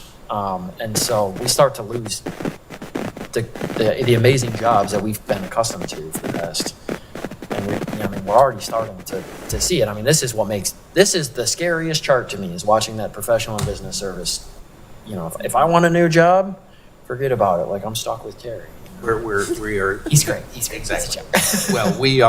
What we have seen is the indications that the slope of the line in federal funding continues to pretty much go up. It's kind of capped, it's hitting a peak now with the post-pandemic stuff coming to an end, or the pandemic funding. But what we have seen in the last couple of 3 years, to me, suggests a decoupling of growth in federal spending in the local region and professional business services jobs. Which goes to your point about where the workers are being counted. So if you're working from home, where is home? Is it Falls Church, or is it Fauquier County? We will still be a major center for things, but I give you two examples: Leidos versus Boeing. Both of them have their headquarters here. Leidos, 33% of their global workforce is here. Boeing, maybe about 1.5%. And unfortunately, what I could see happening is if it gets too hard to recruit workers to come here, and what we are hearing, and this is purely anecdotal, so just keep it for what it is. But we have heard from the hiring managers at some of the federal departments, and I'm talking about lower level department within agencies. They get their hiring authority, they go out and try to find somebody, and they're not finding skilled workers who are willing to move to this region and our housing cost for a federal wage. And so and instead of losing the authority to hire, they're hiring on a remote basis.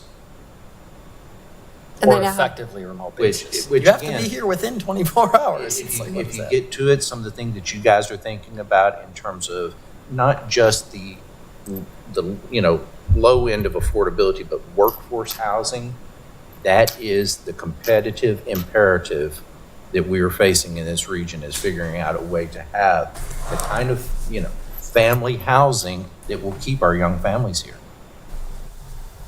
How difficult is it to compare the live-work ratio that we have versus nearby jurisdictions? Is that something that's relatively easy to? That's something I could make Keith do on his way. That would be Happy to do so. Don't analyze how many and drive. jurisdictions do you want? just Northern Virginia. I think our nearby, neighbors would be good. No, we'd be happy to send that to you. But it's one that I actually encourage you guys to just type into a search term on the map. And that link is there. And there's a little squirreliness to the way it's set up. It is census. It's not supposed to be easy. It's not user-friendly, but it's you get through it. But we'll be happy to look that up. And I think what we'd want to do is look at a couple of, let's look at Arlington, Alexandria. Fairfax City. Yeah. Right. Just look at a couple of those and see what it is. And I think I don't know what it means to you from a policy perspective, except that it strikes me that some of the things that Paul has shared with us about where you guys are wanting to take the city, you would expect that number to get better. What this slide shows, this to me is the most alarming slide that you have in the presentation. Because it basically says, if I'm reading it right, everybody working in Falls Church doesn't live here. Yeah. It's That's 2%. what- Basically everybody. That's what it says. So you Less than cannot work in 5%. Falls Church and live here. You can't afford it. Because the jobs are, I guess they're different kind of, they're not professional services jobs, they're, Well, or they're professional service, they're just maybe not at that 150 level. It explains all the congestion on our roads, right? all kinds of different. Well, but- in part it does, yes. So what does this look like in a healthy community? It's not 50-50, but how do we look at this? What do we take away from this slide? Yeah, I tell you what, Falls Church is smaller than a lot of the communities we do this for, and I think that your size, kind of impacts that a little bit. It's not unusual to see that number look a little different. But I would certainly But this expect it is to be where unique this is extremely low. Yes. It's always amazing. So I've done the ones of just, playing around with it a little bit, looking how many people, like I think this was a few years ago, but there was something like 2,300 people live in Prince William and work in Prince George's. And my first question is, why? All the way across the yeah, region. Yeah, and when you think about that, now you see that in Tyson's where there are a lot of folks that, if you think about this, they're working retail in Tyson's Mall and they're living in Prince George's because of cost of housing, right? But think of how much of their income they're spending, even if they're using Metro, just getting to the job, right? It's a real challenge for us, but.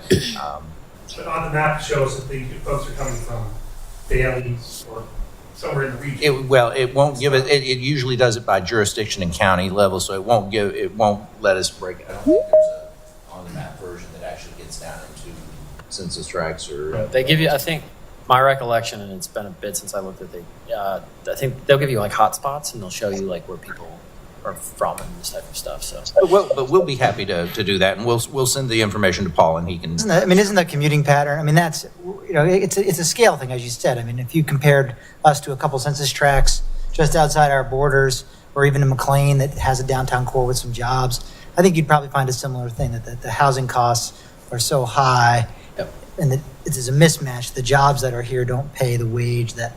But I think you'd find that in other places that were typically. Falls Church historically was a bedroom community. In that regard, it's no longer quite that way in the traditional sense, but it's the cost of housing for the jobs that are here. And we're not attracting like the kind of jobs that would, the jobs we're getting are. Well, that's true, and I don't know, but that's true. I don't know if we would ever be able to, Class A office building, right? Right. I don't think you guys are no one's building I don't anymore. think I've never heard anybody mention anything about building a Tyson style office building. I don't think they're developers are building much of that right now anyway. Not desired. I will say I don't know why the high school is gorgeous. By the way, I thought about it. We were there 2 days ago. It's very nice. Certainly a lot better than the place I went to a long time ago. He's from Texas. They put all their money in football stadiums. That is correct. Our scoreboard does not work. Well, see now that is that true? The places I have lived, that would have been an emergency spending measure in the places. No, somebody would just bought it themselves. They Jordan, hey, you're planning our Housing Commission folks have additional questions? We are also, if you guys, I mean, we're open to more questions, but if things come up later, feel free to email us. Sort of one question, going back to the earlier question about sort of AMI targets and understanding that sort of Falls Church is a smaller jurisdiction, so sort of no matter what gets built, right, demand is high enough that will fill.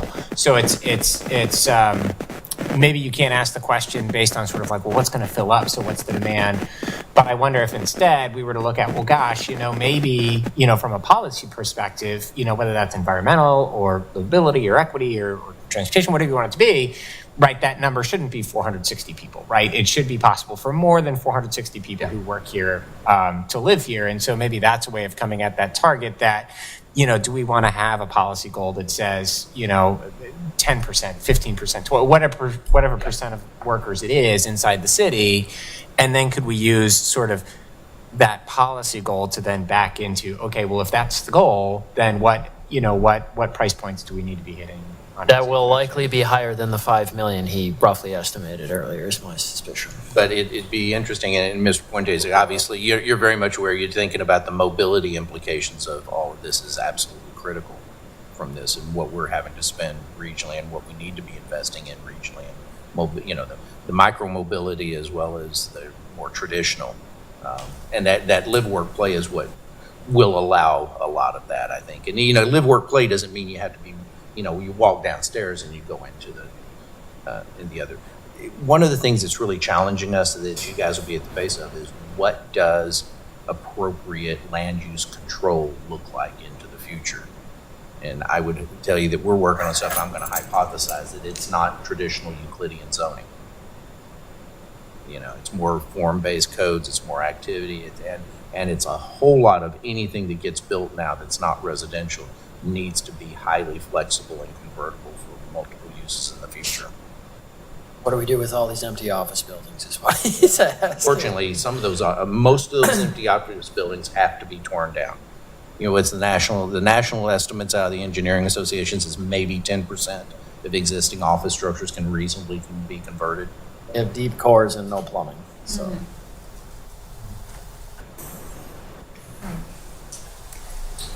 Do you mind if, what are the more questions? No, go ahead. Sure. Go ahead. I've already said stuff. Go ahead. I wasn't really I don't have a great question. I'm just thinking about affordable living policy and how all this work pulls together. And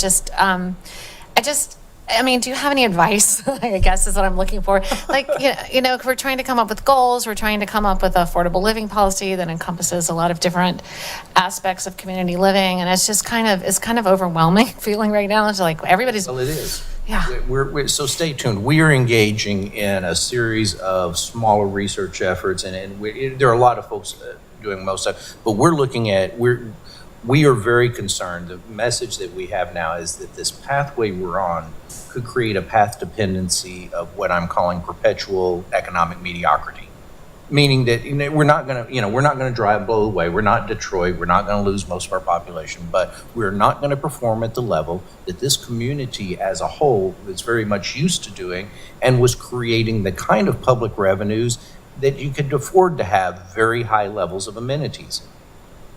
That's what you guys like here, right? It's expensive to live here, but you have a lot of amenities go with it. Well, so we're going to look at a lot of different things, and one of them is the whole way we do land use regulation, the processes that we use for the approvals and all of that. Because all of that, as you well know, drives, all that gets built into housing prices. And I have to still get used to this notion about what you're accomplishing with proffers. I come from a place that I didn't know what a proffer was until I moved here. I don't think you were here, but the last speaker actually talked about proffers. He said you can't, it only goes so far. So but in any case, so we are actually working over the next year, we'll be working on some of that, and there'll be some of you folks that very much would like to just speak with. We're not trying to do deep dives, and we're not trying to tell any of our communities, this is what you must do. It's more in terms of, here are some options and you need to do something. But part of our message is that we need to do something, because the do nothing scenario is getting problematic. I think this relates what Paul said. It's sort of like we've got these numbers We have these statistics in front of us. Let's use them then to make policy priorities and then figure out how much funding it's going to take to accomplish them. And what I see, and Paul, you also asked this, and a lot of people ask this, it's like, what does a healthy community look like?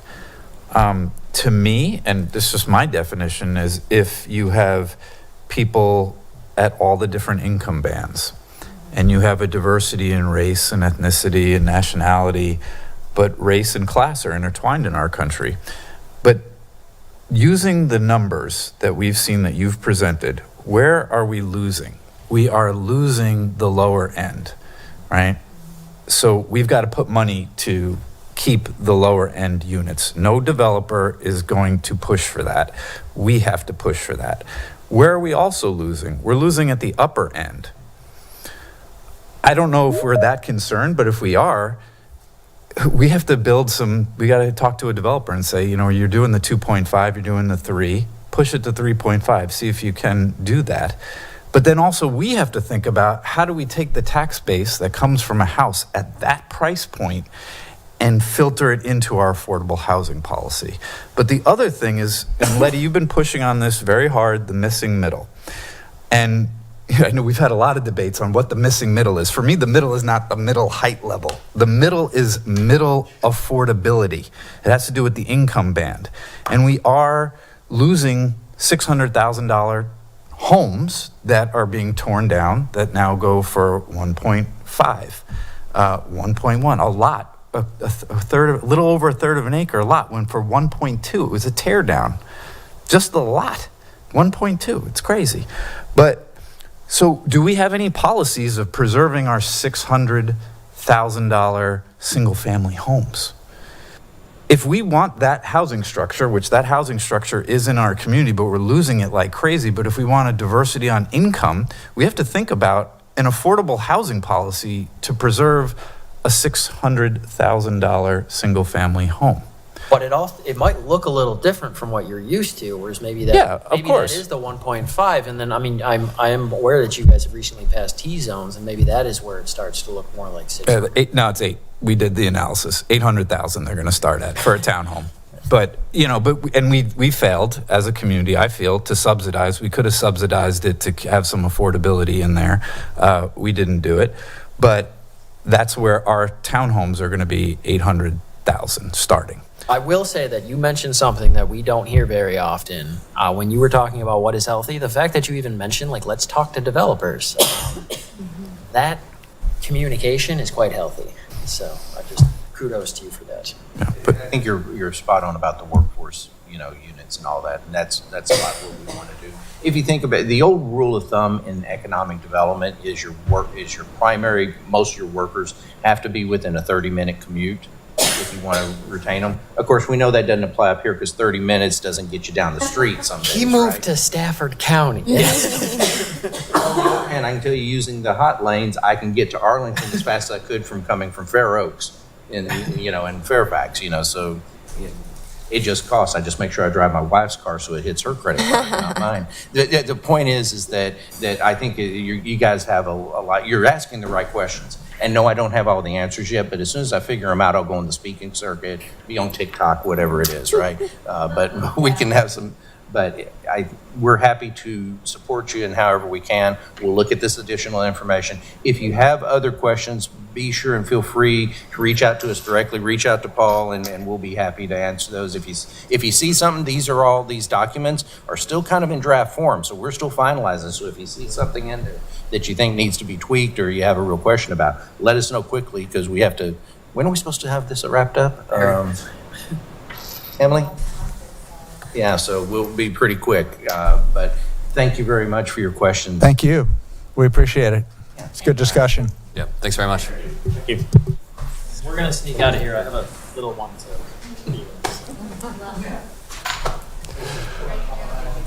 Okay, well, Housing Commission folks are welcome to hang around if you really want, but you may just decide that you've accomplished your mission for this evening, and I would understand that. Yeah. We have a few more things to try to get through. So I guess we're into our action items, and first one is the zoning cleanup items. public hearing, right? I am happy to introduce this, Mr. Chair, members of the commission. So the item before you is the zoning cleanups. It's your recommendation back to council on TO 2314.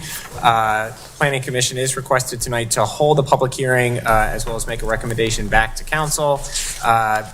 Just in summary on line 4 of the staff report, these have been before you before, but these are zoning cleanups intended to clarify the meaning where there's ambiguity in the language, in the current language, to fully reflect recent changes in Virginia State Code and to remove any errors that have cropped up over time.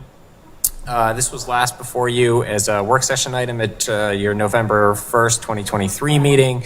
The minor changes that were made since then are highlighted in gray, both in the staff report as well as in the draft code language. And council final consideration is scheduled for next Monday. To close my portion, staff does recommend adoption of the proposed motion, and I'll turn it over to Mr. Trainer for a brief staff report highlighting the changes since you last saw it. Yeah, thanks, Mr. Stoddard, and good evening, Chair, members of council, commission, excuse me. The only real changes in the staff report are something that Commissioner Krasner flagged at the last meeting, which was that one of the cleanups, particularly around the variance criteria, hadn't been fully incorporated in the draft code since the state code's latest updates. So we went ahead and made that inclusion. As there's also, I believe, a typo that Commissioner Coman identified that we included as well in the draft code. So I'll just run through what these are, really quickly. Again, just to remind folks what is in front of you tonight. The first is advertising requirements for SUP and zoning applications, where the city's zoning code is out of date with what the state code mandates, particularly State Code Section 15.2-2204. And so the city zoning code will be updated to basically periscope to that section of the state code, so that whenever that changes in the future, the city's code will automatically change with it. The second item is on variance criteria. Similar issue where the city's code is out of date with the state code. And so that's being updated to reflect what the state has on variance criteria language, including that language that was omitted previously around variance requests for people with disabilities. The third item pertains to the official design zoning district, particularly in the historic area of the OD district, where the allowable uses section telescopes to that of the T1 transition area district. The T1 district was amended recently, and those changes take effect on January 1 of 2024. So to prevent the OD uses from changing along with the transition zone districts, the uses that are permitted in the OD district today are being listed out so that those won't change when the T-zone changes go into effect in January. The fourth item is regarding front yard setback footnote in the height and lot table. This footnote was amended and made a kind of muddled and not legible as to its interpretation, how it's been historically interpreted. And so the fix here is just adjusting the syntax of the footnote, moving the last part of that line to the beginning so that it's, again, so its interpretation is more straightforward. Fifth item is regarding street side yard and interior side yard. These are terms that have been outdated and were removed from a prior codification effort. The fix here is just simply removing references to these two terms. And the last cleanup item before you tonight is regarding waiver provisions and landscape requirement codification errors. These are simple kind of a readjustment of terms that now relate to the kind of erroneous structural term. So this is simply replacing reference to section with division and subsection with section in that code. So going to the timing section, I realize I don't have the staff report going, but oops, and I just clicked on the wrong one. But the timing section, I just want to bring that up on the stage for folks. Following tonight's public hearing, the City Council is scheduled to take up their public hearing and final consideration on December 11th. And just as a kind of closing reminder, because it is good zoning policy to return and review the zoning ordinance from time to time, there is an attached list of items that will come back before the Planning Commission and Council at a future date. These are kind of more complex items that will realistically warrant more and deeper conversation. So that you'll be seeing those lists for future consideration. So that, Mr. Chair, I'll turn it back to you for any questions. Okay, does anybody?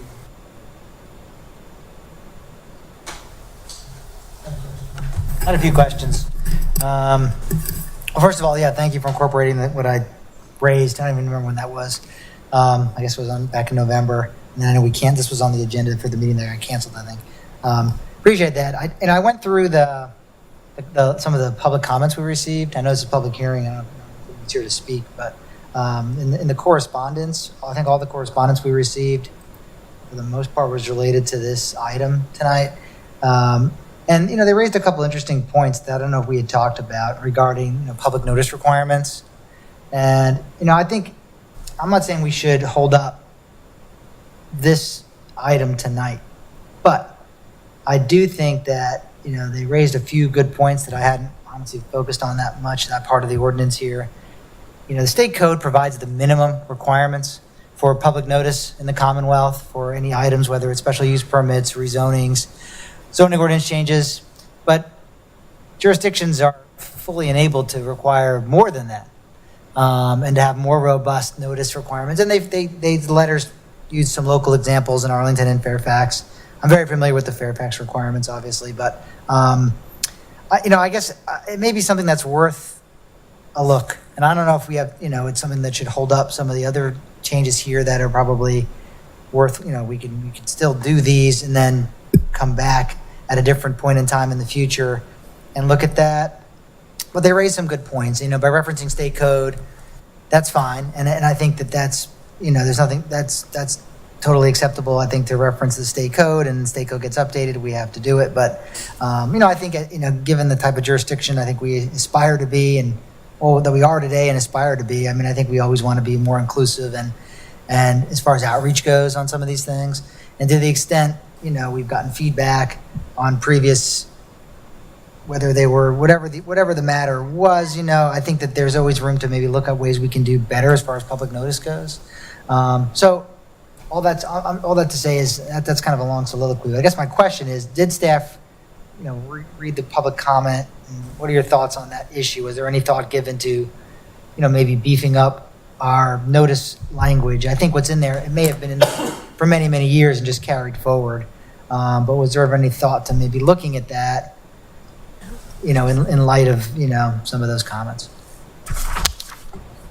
We had spoken sort of obviously with the city attorney about the advertising requirements, and it was her recommendation to sort of reference state code because that does prescribe advertising requirements. And I think one of her reads on it was that it's not only the minimum requirements, but because it's a specific number that's listed, it's also the maximum, that is the exact standard that can be prescribed in code. By practice, I think we could always do more. It was a couple of years ago, I know, obviously a lot of subdivision cases were coming before Planning Commission. And at the time, our practice was to post the notice ahead of the public hearing. And in response to the volume of comments we were getting and sort of concern or confusion, one of the things we now do by practice is we simply post the yellow signs at the first work session. And I think that's been a benefit because then obviously staff and also the commission benefit from public comment earlier in the process rather than late, right? Early is when changes can still be made and problems can still be fixed. We could probably adopt a similar practice for site plans if that was the I think that would give people a good heads up. People tend to notice those signs, I The think. yellow signs seem to be our most effective. From time to time, we've actually asked people on the back of meeting agendas, how did you find out about this meeting?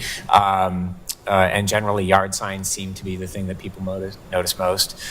So we could just by practice start posting those yellow signs for the first work session of a site plan versus waiting until the public hearing. The risk is you over-advertise and maybe you talk about a project that actually doesn't go any further, but I don't know that that's necessarily a harm. Whereas someone not finding out about a project, well, there could be a harm in that. So we can start doing that by practice. And then, of course, there was also the question about sort of rezonings and special exceptions.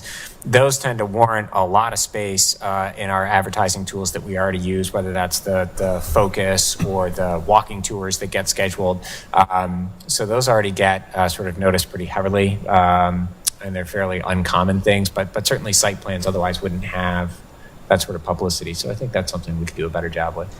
Yeah, I mean, but specifically, like, I think, the other comment in here was kind of talking about the need or maybe desirability to state what the advertising requirements are in our ordinance as opposed to just defaulting to a state code citation that then requires somebody to have to then go look up the state code requirement. To enumerate them, basically. Well, to include it in here, yeah. And we always have to follow state code, and we want to make sure that nothing in our ordinance is, is not conforming to state code, but, we have many other examples in the ordinance where we are very specific about whatever it is that we want to do. And there are other minimum state code requirements, of course, that are, that might govern as well. So anyhow, I just think that it's worth raising. The other thing I think they raised, which I also kind of agreed with, is that to the extent, even outside of the ordinance, could our website do a better job of explaining the process? Some of the things they talk about here, they're not even necessarily talking about legal requirements. They're kind of using examples about just outreach efforts on other initiatives and other places. And again, I think we could have our website, it already has some of that on there, but could we make it more user-friendly to explain what the steps in the process are on any of these initiatives, whether it's something as sort of complicated as the T-zones or something more straightforward like a site plan, to have like that laid out on the website so people know what to expect. Okay, I'm curious about this. What process is this going to follow to a decision? And they can, and that may not even be, we don't have to put that in the ordinance, but we could just have it on the website. It seems like some of the comments were really, that's all they were looking for. Yeah, we do have standard operating procedures, flowcharts and such that lay out sort of the typical process for special exception consideration or site plan consideration, subdivision consideration. And so I think we could probably lay out sort of what is the typical process. I'd want to find a meaningful way to do it. I'm worried about it sort of becoming sort of overly jargony because it's sort of related to the legal term it's not a very human term, right? When you say, oh, that's a site plan or a subdivision or a special exception, like, well, I don't know what any of those are.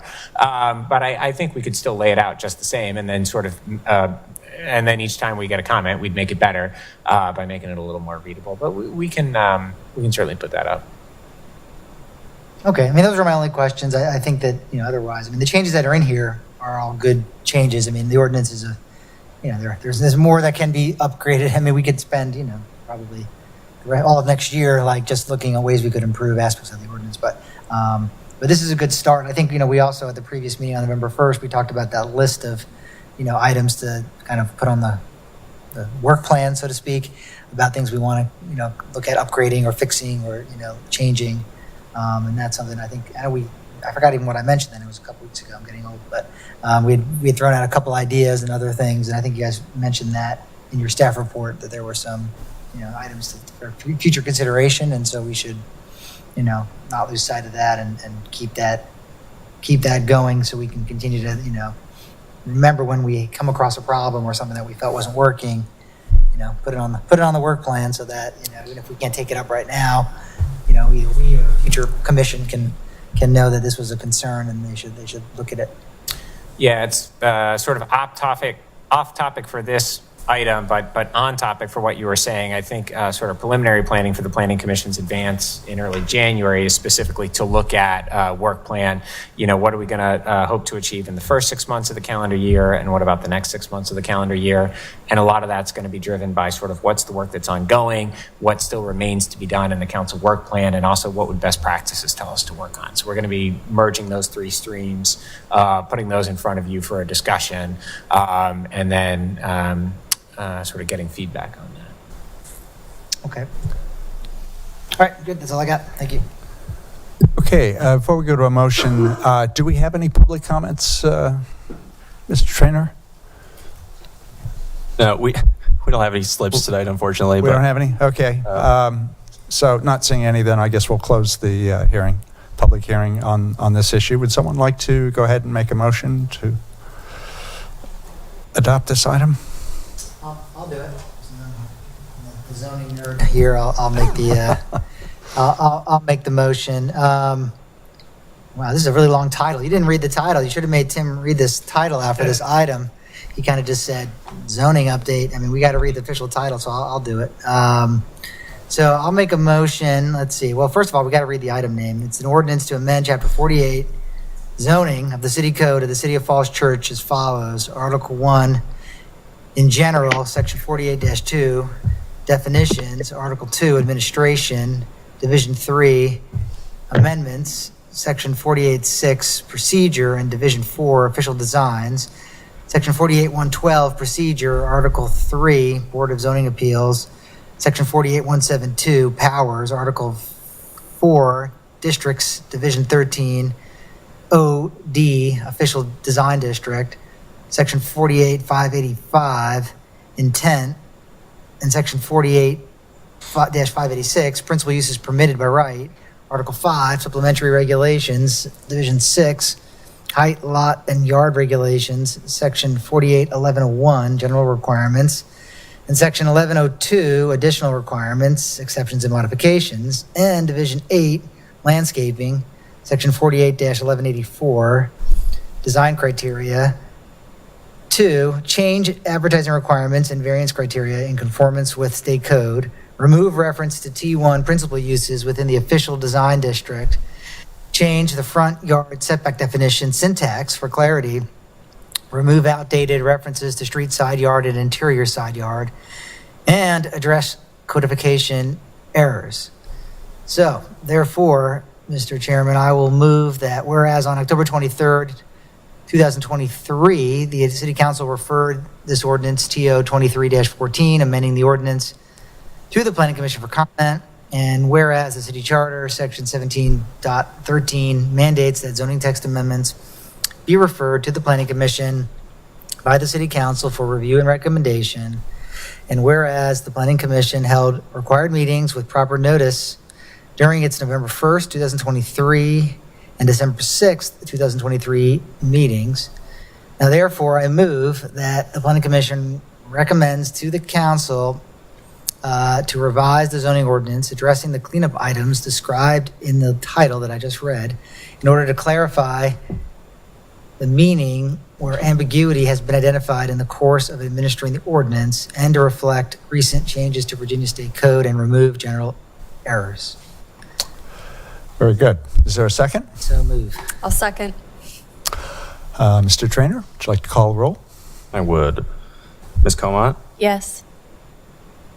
Ms. Friedlander? Yes. Mr. Krasner? Yes. Mr. Puentes? Yes. Mr. Hyra? Yes. Mr. Stevens? Yes. But the motion passes. Thank you. So now we can move on to the Founders Row Public Art Amendment. I'm happy to introduce this item before I turn it over to our case planner for the staff report. Chair and members of the commission, the item before you is this will be handled as a site plan amendment application. This is for the public art installation at the Founders Row 2 project. Planning Commission tonight is requested to review the conceptual design for public art. And then also to refer out that conceptual design to the Arts and Humanities Council for their review and comment. Next steps, assuming the commission does refer it out, Arts and Humanities would review it at their January or February meetings in next calendar year. And then it would come back to the Planning Commission in either February or March for your final consideration. Staff does recommend that the application be referred out to Arts and Humanities. That's consistent with the procedures that were used to review the public art installation at the neighboring Founders Row 1 project. With that, I will turn it over to Mr. Hollern. Hello, everyone. I'm Jeff Hollern with the planning staff. Paul covered most of the big points, so I'll just kind of, skim through the staff report for you. This application seeks approval on a proposed sculpture at the Founders Plaza space along Southwest Street frontage of Modera Falls Church, formerly known as Founders Row 2. The proposal is for a kinetic structure in the shape of both 20-foot and 16-foot high stainless steel rivergrass shaped structures that will move with the passing breeze. It will include a cable system that releases stored energy generated by wind to rotate the steel panels. As a precedent, the public art review for the Founders Row 1 mural included 3 main steps. First, it was a review of conceptual designs by the Planning Commission and referral to the Arts and Humanities and AAB. Second, there was recommendations from those groups were given back to the Planning Commission. And third, the Planning Commission made final consideration and action. This project is following a similar process with the adjustment that during the June 2023 meetings of both the AAB and the Arts and Humanities Council, the applicant provided a preliminary look at the proposed public art to those groups. For further background, on March 28th, 2022, the City Council approved the special exception application for Founders Row 2 with a list of voluntary concessions. Voluntary concession 7I indicates that the owner agrees to install a public art display located at Founders Plaza. The selection of the art object itself would be subject to a public review process, including the Planning Commission and the Arts and Humanities Council. On August 17th, 2022, the Planning Commission approved the site plan for Founders Row 2, which included a placeholder location within Founders Plaza along Southwest Street for the public art. On October 23rd, 2023, the applicant submitted for a site plan amendment with the city for the public art installment. Following a review of the materials, no staff comments were submitted to planning staff. Staff finds that the inclusion of public art is consistent with the project entitlements and the city's adopted policies. The city's design guidelines and streetscape standards both share the idea that public art should enrich the public environment in areas with high pedestrian visibility. Staff is recommending that the application be referred to the Arts and Humanities per the previously accepted review procedures. And just looking at the timeline, tonight is the first time the Planning Commission has seen this. We're hoping to have this out to Arts and Humanities and AAB at their work sessions in January and or February of 2024, and then back to you for public hearing and final action between February and March. And I do believe that we have a couple members of the applicant team, including the artist, I believe, online. So I can turn it over to Mr. Stevens. Sure. Did they have a presentation or? We have a presentation, yes. Okay.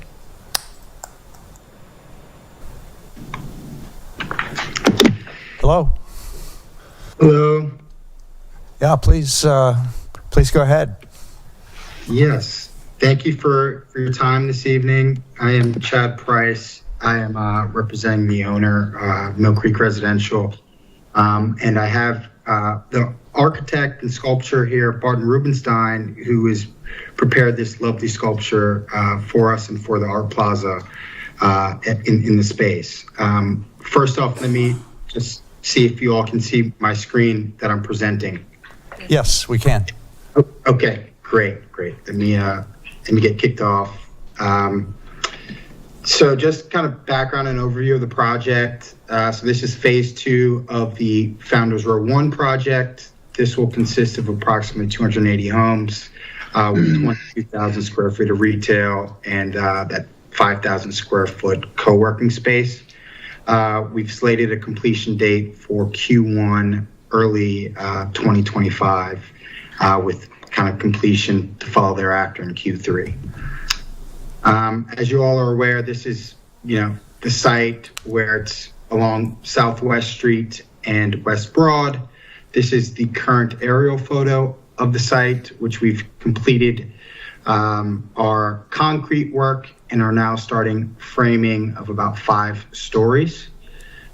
Here are some elevation photos to give you a kind of feel of the retail plaza or the retail along West Broad, and then how it picks up again on Southwest, specifically showing you the plaza. So more renderings here, but just to highlight the plaza is in this area with the sculpture slated to be in this section of the plaza here. More photos. This is another area of where exactly the sculpture will be. And Bart, I'm happy to hand it over to you to give you a quick overview of you and some of the work you've done in the past. Okay, thanks, Chad. And thanks for the invitation to speak with you this evening. My name is Barton Rubenstein. I'm a sculptor and public artist, and I have been doing this for about 30 years. I create and fabricate my own work out of stainless steel and bronze. And I definitely have a love of nature, so a lot of my art is infused with my love of nature and the forms of nature. In fact, our family, as a large side project, began the Mother Earth Project, which you might have heard of in 2015, and it uses art to empower communities around the world to activate sustainable communities. And they use art in the form of these parachutes, which are these 12-foot diameter play parachutes that they decorate and they march with in climate strikes around the world. And it has helped to move the needle towards trying to find a more sustainable planet. So I'm very much focused on a sustainable planet. And a lot of my themes, as you'll see this evening, are focused on raising awareness about that. So in the next slide is a sort of the 3 genre of work that I am involved in. One is water sculpture, which is sculpture that has water flowing over it. The kinetic sculpture on the right this is a piece in New Jersey at a sculpture park that's called Harmonize, and each of those pieces rotate independent of each other.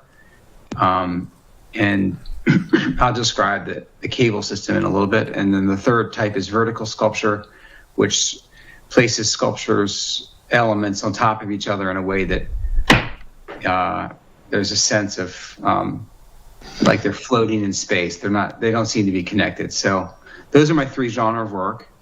And then now I'd like to share the proposed design. This is a rendering from CAD, computer-aided design, and it's entitled Rivergrass, which is basically a very clear indicator in rivers of a healthy river. And excuse me, as you might know, the Potomac River has suffered for over 100 years of pollution and not being taken care of. And there has been definitely a large push in the recent decades to make the Potomac River a place where people can enjoy, even swim.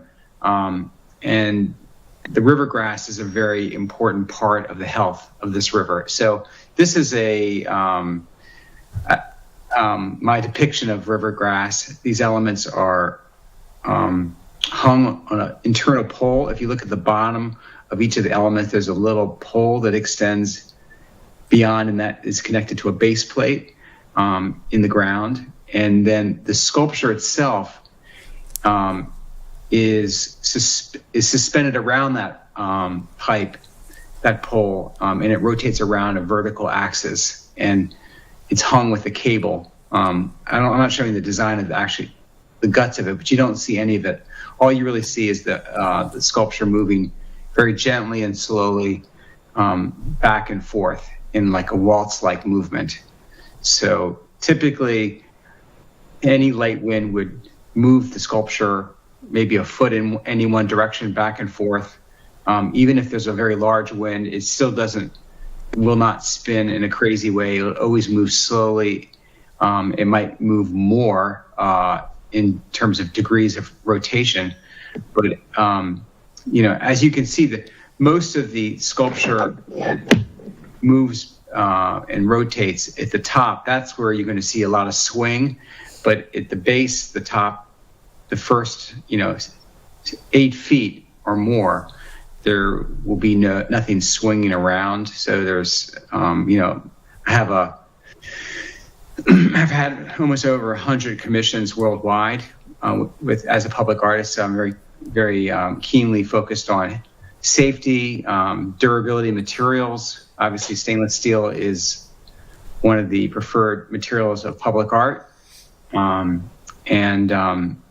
also my unique design of a kinetic sculpture has a large track record around the country for being able to withstand very high winds, even hurricanes down in Florida, without any problem. In the next slide, you can see that sculpture can take different forms as it rotates, which will lend itself to your interpretation as a viewer. And that's sort of the beauty of non-representational art. If the sculpture has definitely a literal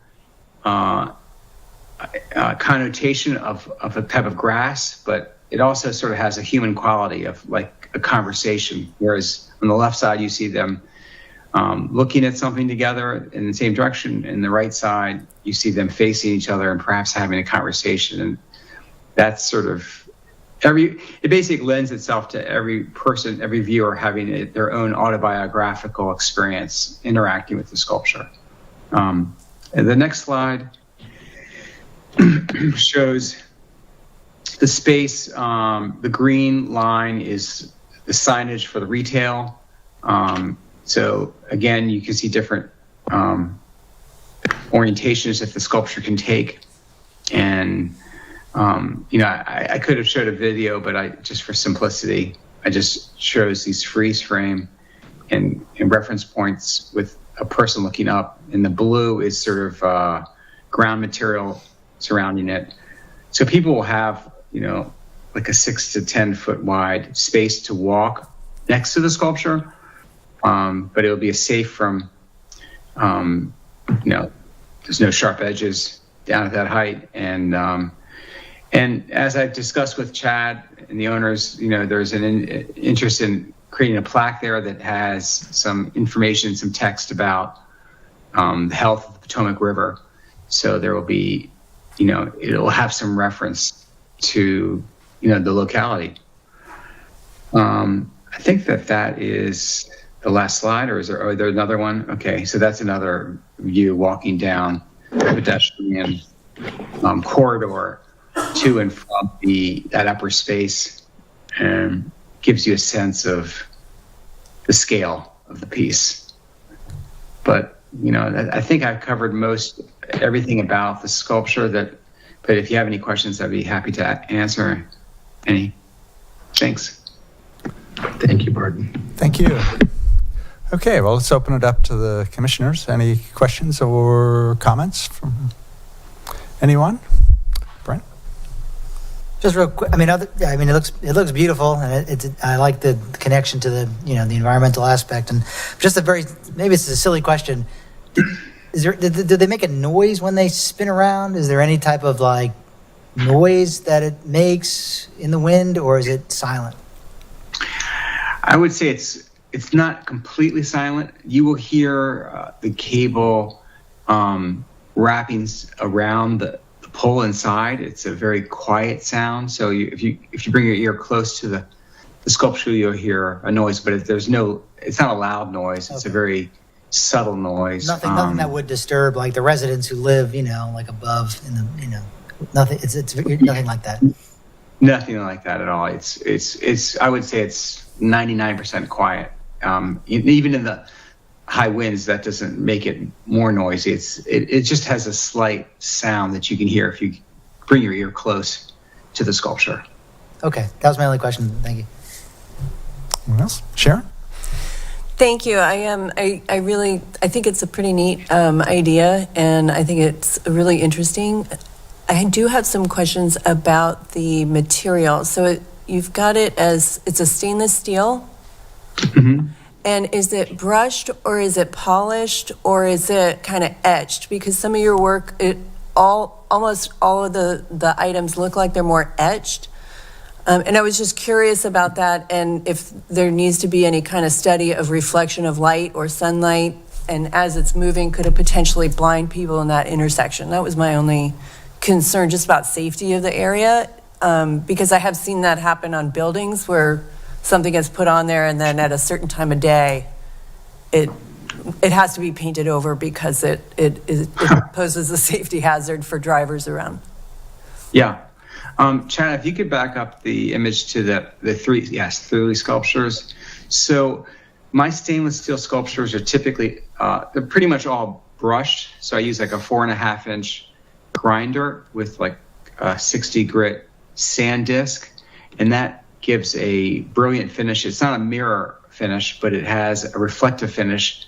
So first, that material with that finish is extremely durable. It's not going to rust. It's not even a dirty sculpture that's neglected for years. It's still going to present itself as clean. So it's a great material in that respect. As far as like being too reflective and being like flashing in your eyes while you're in the car, I don't have any concern with that. First of all, because it's sitting up about 7 feet. The base of the sculpture is about 7 feet above the street level. So it's pretty much everything happening is going to be above the eye level of, even if it was a very reflective piece, it's above your eye level from the street. But even if it was down on the street, I still would not have any concerns and have a number of commissions with sculpture right on the street that don't have any problems. So I personally have no concerns, and I don't think that you should either, based on my experience. That's all. I think I answered your question. Yeah, you did. Thank you. I think it's a really nice finish. But I was curious, especially with like where that curvature happens at the top, if it could actually reflect down. But what would also be helpful just in the review is if you actually placed it in the perspective so that we could see how it interacts with that space up in the plaza, to kind of see how tall it really is up there. I mean, I appreciate the scale figure, and thank you for walking us through those bands of color in the diagram of your sculpture. Right. Is that the line of the awnings or the signage above? And is that, it's what's unclear is if that signage goes consistently across or if it's higher. Like I was trying to look at the elevation, you show kind of the square of where it lives, but I think it really needs to just kind of show the height of it too, just so that you can really see, because when you're on the sidewalk below, I don't know if you would even perceive it being above you, but it might be cool to kind of see it as you're approaching from the sidewalk level, not the plaza level. But it's hard for me to see what that impact is from the sidewalk. I could actually, we could submit another image, but the picture that's being shown right now, you can see that far, where the sculpture is on the right image. You can see there's a white facade, Chad, farther, right there. The sculpture sits below that line, so it doesn't extend into the white facade. It's all in this area where it's being pointed to presently. So that's how high the sculpture is. And at that point, the wall is about 6 to 8 feet high. So that's, I mean, we could share another image where I could place the sculpture in that particular image, Photoshop it in, so you have a relationship if that's what's requested. I think it would be helpful to just kind of see it where it's planned to be. Sure, in okay. that perspective. That's easy enough. I don't know if you can see it from the intersection. I'm looking at the perspective that looks at the Origins Coffee from the intersection of West and Broad. Yeah, you would not back. see it. You would not? You would not see it at that point. That rendering, that origin sign would be in this location here. So right at kind of the cross streets of West. Right, I understand it, but you wouldn't see it at all in this perspective. The perspective that is, it's in the materials that I have. I don't know if it's in your presentation, but it's on page 6 of the materials. It's the page after the street elevations. I think it might be up one slide. Yeah, it might be. Those 3. Yeah. Oh, here. That one. Top left. Yeah, that one. Like, would you be able to see it from that perspective? It looks like the trees block it. Or do the trees block it? You would be partially occluded, but you would see a sliver of it. It would be partially visible. All right, so then I guess the perspective that you chose would probably be the better one. That is looking from Southwest Street toward Broad. The one in the upper right-hand corner, yeah, that one. Oh, this one. I don't know, whichever perspective you'll be able to see it would be best.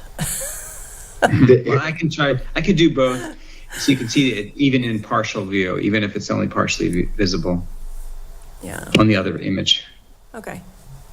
Okay, any other? Andrea? I just want to say that I really like it. I love wind sculptures. They're very soothing and, but also kinetic and just so interesting. We were at Longbridge Park recently and they have some really neat ones there at the soccer field. I do think the placard would be really useful. I think people could interpret these to be potentially lots of different things. So I think if we really want to make that connection to the environment, the placard would be useful. Is there anything else that you're thinking about doing to sort of evoke that idea of river grass around the sculpture, or is it just the sculpture and the placard is the plan? I think the only thing we were thinking about maybe putting some plant material that's like a liriope type of material that is sort of related to that grass material. Chad, were you going to say something? I'm sorry. No, that was it. I mean, we'll just have plants kind of in that planter bed where the sculpture will be, but nothing in addition to the sculpture was planned outside of the plaque.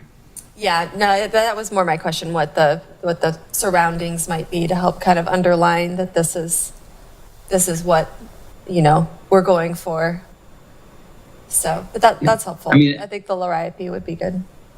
I think in general, my sculptures are much happier when they are in a natural space that surrounds them, as opposed to like a hardscape. If it was on a sidewalk, it reads very differently, very hard.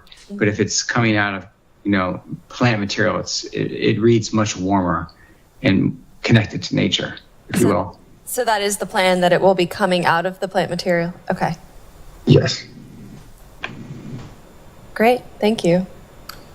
Chad, sorry. Go ahead. I was just going to ask Chad, does the sculpture fall under the streetscape maintenance agreement? I believe so. I would need to double check. Okay. I'm not familiar with that agreement, but I'll need to check on that. That's something we'll have to be working with them. It's one of the VCs, so it's one of the VCs that's usually due kind of before the end of construction. So I just know that this is a specialized piece, and so and so I think sort of making sure that it's sort of properly cared for, sort of, for the life of the project is going to be important. Okay, and that's the streetscape concession? yeah, it's a streetscape maintenance agreement that we have one at Founders Row 1, and I'll be working with you on that, Chad. Okay. Yeah. There is one piece of information I didn't share, and that is that these kinetic sculptures need no maintenance. They don't need any lubrication. They will go for decades and decades without any care. The only thing I recommend is like a car. You wash it from time to time if you see some, bird droppings on it or the like. That that you just wash it and keep it clean. But other than that, the internal guts of it will last forever. I mean, they're very strong, and I have not had any issues with the kinetic sculptures. And they don't, as I said, they don't require lubrication because they actually use high-tech plastic bearings that are not load-bearing. So the load of the sculpture is held by the cable, a stainless steel cable, which can hold many thousands of pounds. Yep. So I just thought I'd share that. Okay, any other comments from our members? I'll just share a few thoughts. I like this a lot. I think it makes a nice contrast to the traditional mural in Founders Row 1. I read through the Mother Earth Project website. I was very enlightened with that. I like the work that you're involved with.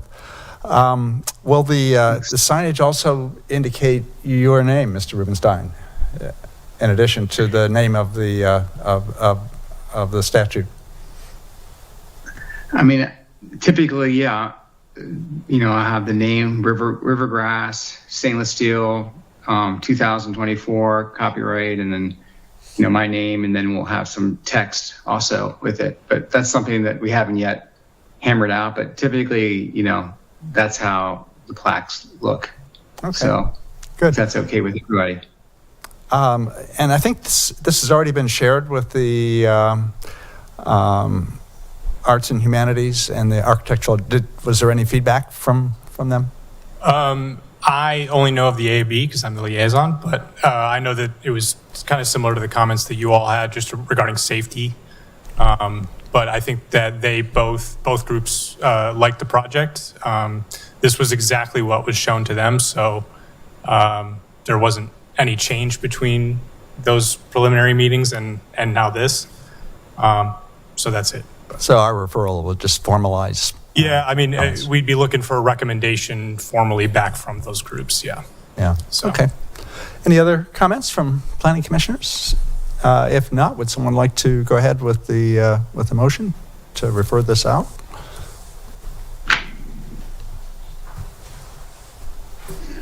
Sure. I will move to refer site plan amendment application for Founders Row 2 public art installation to the Arts and Humanities Council of Falls Church for their review and recommendation. Is there a second? Second. All those in favor, say aye. Aye. Any opposed? Okay, I think we have a unanimous motion. And thank you all very much on the Founders Row 2 team. Thank you so much. Have a great evening. Take care. Okay, so let's see, our next item are the 2 work group nominations that we have. Any introduction to this, Mr. Stein? Just briefly, this was introduced to you under, I think, maybe a previous planning director's report. Now it's before you for sort of your formal nominations. And this is for appointments to 2 affordable housing sort of groups. One, the Affordable Living Policy Work Group, which will be a more longer-lived group, and then the Affordable Housing Fund Work Group, which is a shorter-lived group. These are both run by the Housing Commission. These are groups that have been stood up from time to time, and each time they are, there's a call for representatives, including from the Planning Commission. There's a description that hasn't changed from your previous packet materials on a description of the groups. And I do know that at the Housing Commission's meeting earlier today, they were anxious to get this work started, so they were looking for you all to make your appointments tonight. Great. Okay, shall we start with the Affordable Housing Fund Work Group? And I guess we just need a volunteer. Is there anyone who would like to serve on this group? It doesn't look like it requires a lot of involvement. It said they're only going to meet once. Date still to be determined. So is there someone who would like to jump into this? Date to be determined in December of this month, like this month? There was, It would appear. They were originally going to meet in November, but I believe that got pushed back because we didn't have the previously scheduled planning commission meeting where the nominations were originally going to be had. Yeah. Do they usually have 2 meetings? Didn't they just have their meeting tonight for December? Or is this like the work group is totally separate from the regular housing commission meeting? Believe so. Okay. And it's just being a time of year, a lot of people are busy taking time off towards the end of the month. Without knowing the date, someone might agree and then they can't make it. So I don't That know. would be my concern too. do you want to sort of select a member and then an alternate in case sort of the timing doesn't work? I think there is obviously going to be an effort to make the dates align with whoever's selected. So that might be another way to go is say, here's our rep and we really need the dates to work. Andrea, would you like to serve subject to a date that works with your, I'm being voluntold, sure. Yeah, I can do it. okay. Thank you for your. Thank you very much. The second one is the Affordable Living Policy Work Group. And this has a little bit more involvement. It looks like it's going to be meeting for several months. 1 to 2 times per month. What is meant by after hours meeting? Just in the evening? Yeah, evening meetings. Yeah. Like us. 2 times per month for up to 3 months. Is there someone who's interested in this? Mr. Hyra, this looks like it would be something you could contribute to in a very substantial way. It just depends on, I mean, it seems like this is more of a time commitment. They just moved, they were on Tuesdays, which I attended their meetings, but then my daughter had swimming on Tuesdays and Thursdays, so I stopped attending. But now they're moving back to Wednesdays, which is fine. I can make it now. I mean, if it's going to be before our meeting.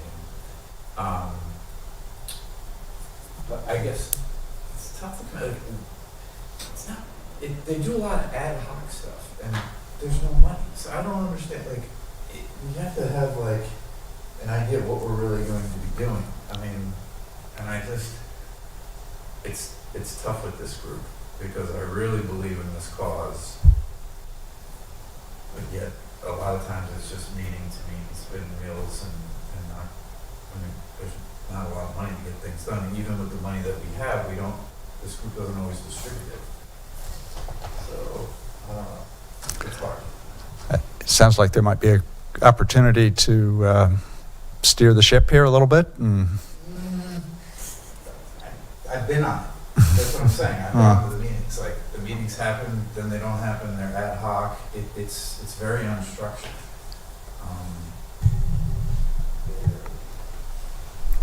Who's our point person from staff on this? Is that changes? Well, so the affordable living policy was, right, it's been 5 years since they've updated this specific policy.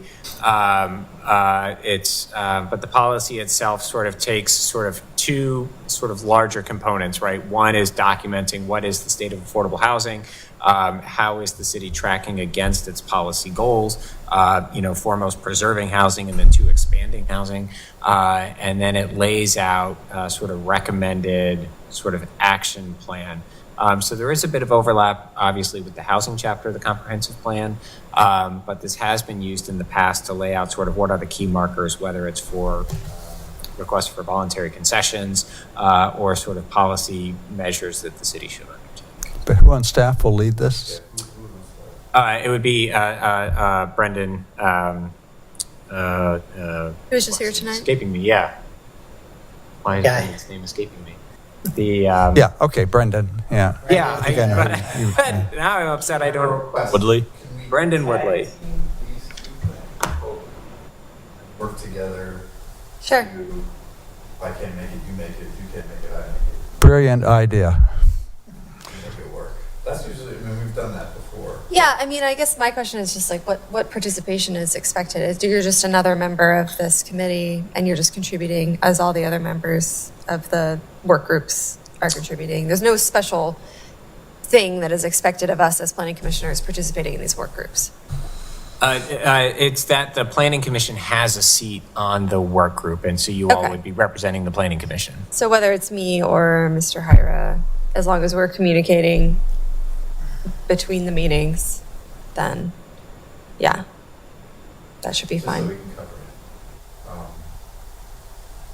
Okay, so do you want to take the lead on the affordable living policy work group, the more intense one, and I can be your backup, or do you want to do flip and you can take the lead on the one-off?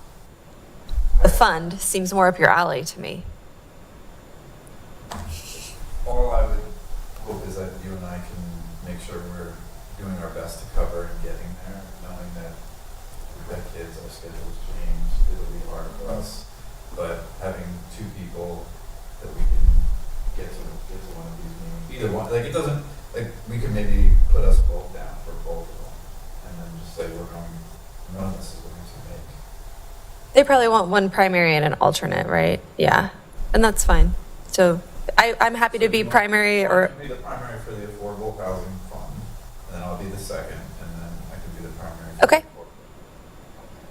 Great. Coordinate. That sounds good.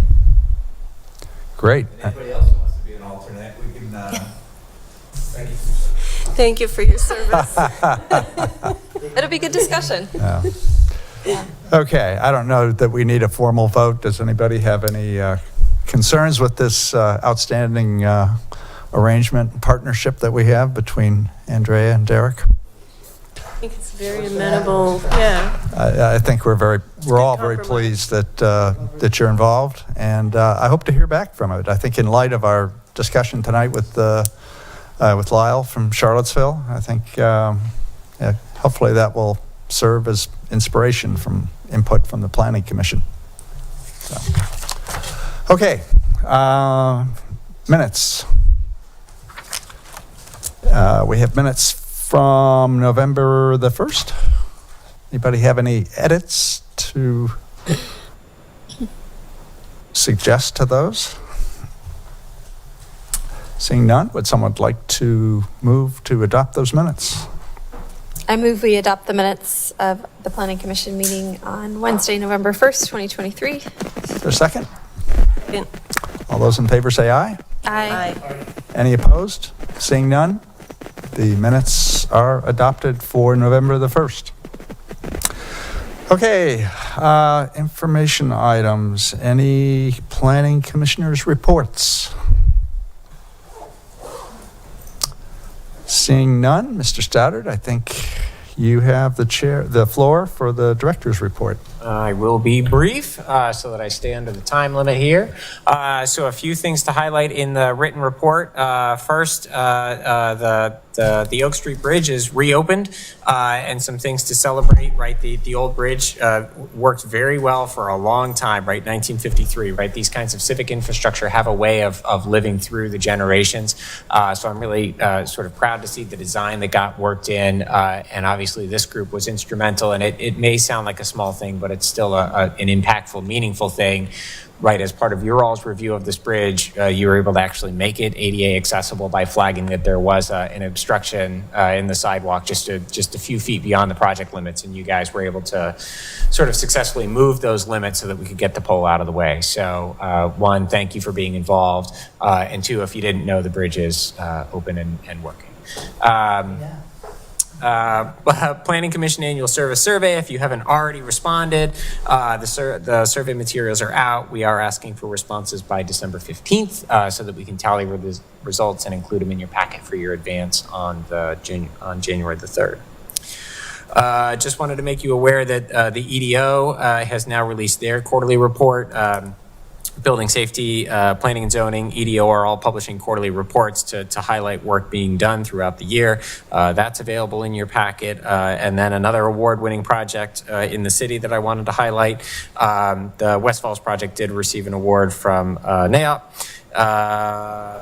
the Master Plan Award of Merit, right? Obviously, this is a project of just a remarkable scale, right? It's just under 10 acres, 1 acre of open space next to a metro station, and really was instrumental actually paying for the city's new school, right? That was always the plan, that sort of the revenues and the lease payments cover the debt service so that the community can have a new school, right? The first one was put in the 50s. Again, civic infrastructure lasts a long time. It's important to pay for it and design it right. And then, of course, the catalyst effect that it's had on the nearby property. So really just a wonderful project, and good to see it getting the awards. I do want to step through the look ahead just so you all can get a sense of what's coming up. I know we had talked about canceling that December 20th meeting, but in light of canceling the second meeting in November, wanted to hold it open, hold that meeting as scheduled to keep work moving in a fashion. Do we have a quorum for that meeting? We had issued a quorum call. Hopefully we've got enough. I know I'm not here that week. I can't make it. We have a quorum right now, but there are a couple of responses that were wait and see. But right now it seems like we will have a quorum. Okay. So on your agenda would be public hearing and action on the Stratford Garden site plan. They have resubmitted in response to comments, and we're expecting to schedule that for your final consideration of that December 20th meeting. And then the other two would be items that were deferred from that second November meeting. This is your sort of early input on the conceptual design for the Fellows Park property, for the Fellows Property Park, and also the update of the bicycle master plan. Looking beyond that, January 3rd would be used as your administrative meeting for election of officers, review of rules of procedure, as well as your annual advance. And as I mentioned earlier, my suggestion is to use that advance time to look at sort of the planning division's work program for the next calendar year, and how we prioritize the work we've got going on. We have snacks. Yes. Good. Just checking. We think better when we have snacks. He's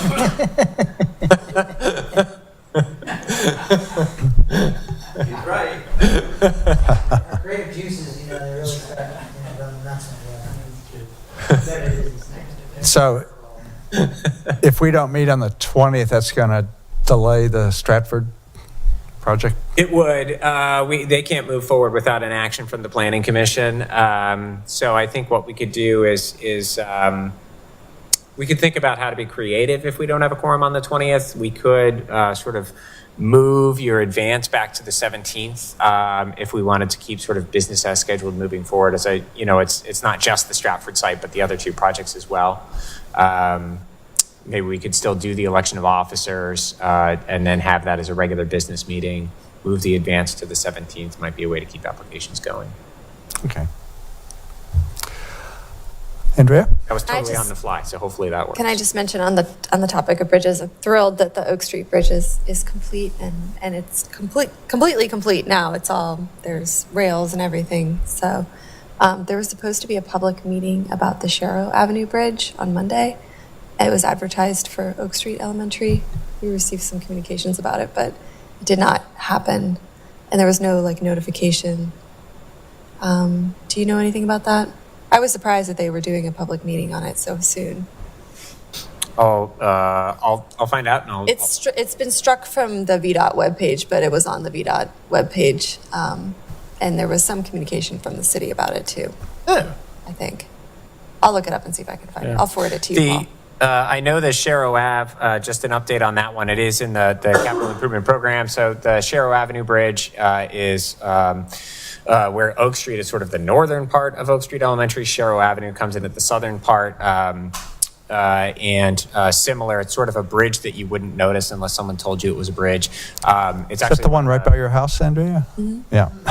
Sad things about civic infrastructure. If you go across, say, the bridges in DC, I mean, they're these marvelous things. They have lions, they have lights, they have benches, they have all these things that you would expect a real piece of civic infrastructure to have. And then, at some point they just started covering them in asphalt and you don't even know they're there. So So anyway, the idea is to send it out as a design build sort of situation with VDOT, and so we were putting in our design requirements. We want to get better crosswalks to the parks. We want to make sure that the design matches what we're doing with our bridges more recently. We want to widen the sidewalks. We want to get ADA compliance all the way to the intersections in both directions. So we're laying out our list of design requirements, but I'll follow up on the This advertising public meeting, I was supposed to be on the 4th.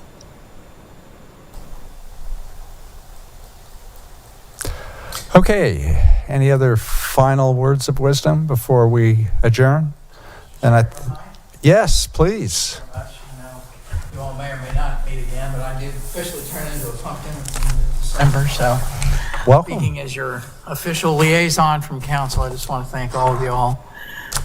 Really enjoyed attending your meetings this year and gained a lot of perspective from your expertise and your passion and your diligence and attention to detail. And I know council has benefited from it immensely, and we appreciate the time that you put into it, including meeting in the dead of August and almost before Christmas Eve. So you guys are really all in. So I just wanted to thank you all for everything you do and express my personal appreciation for kind words said during what's been a tough year for me, and I really appreciate that. So thank you.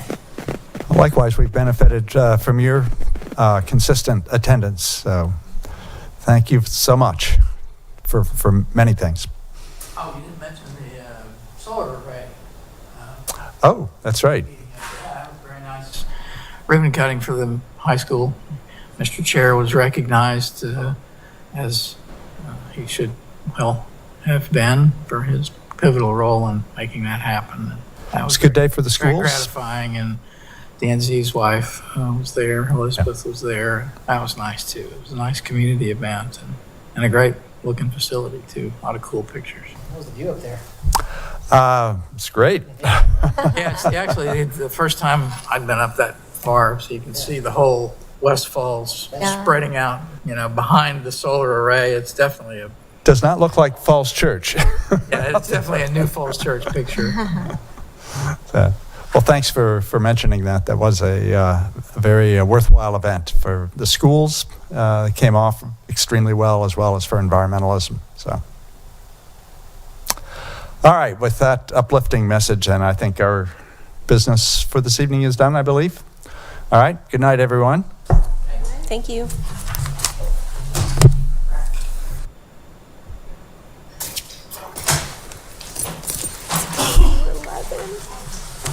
Before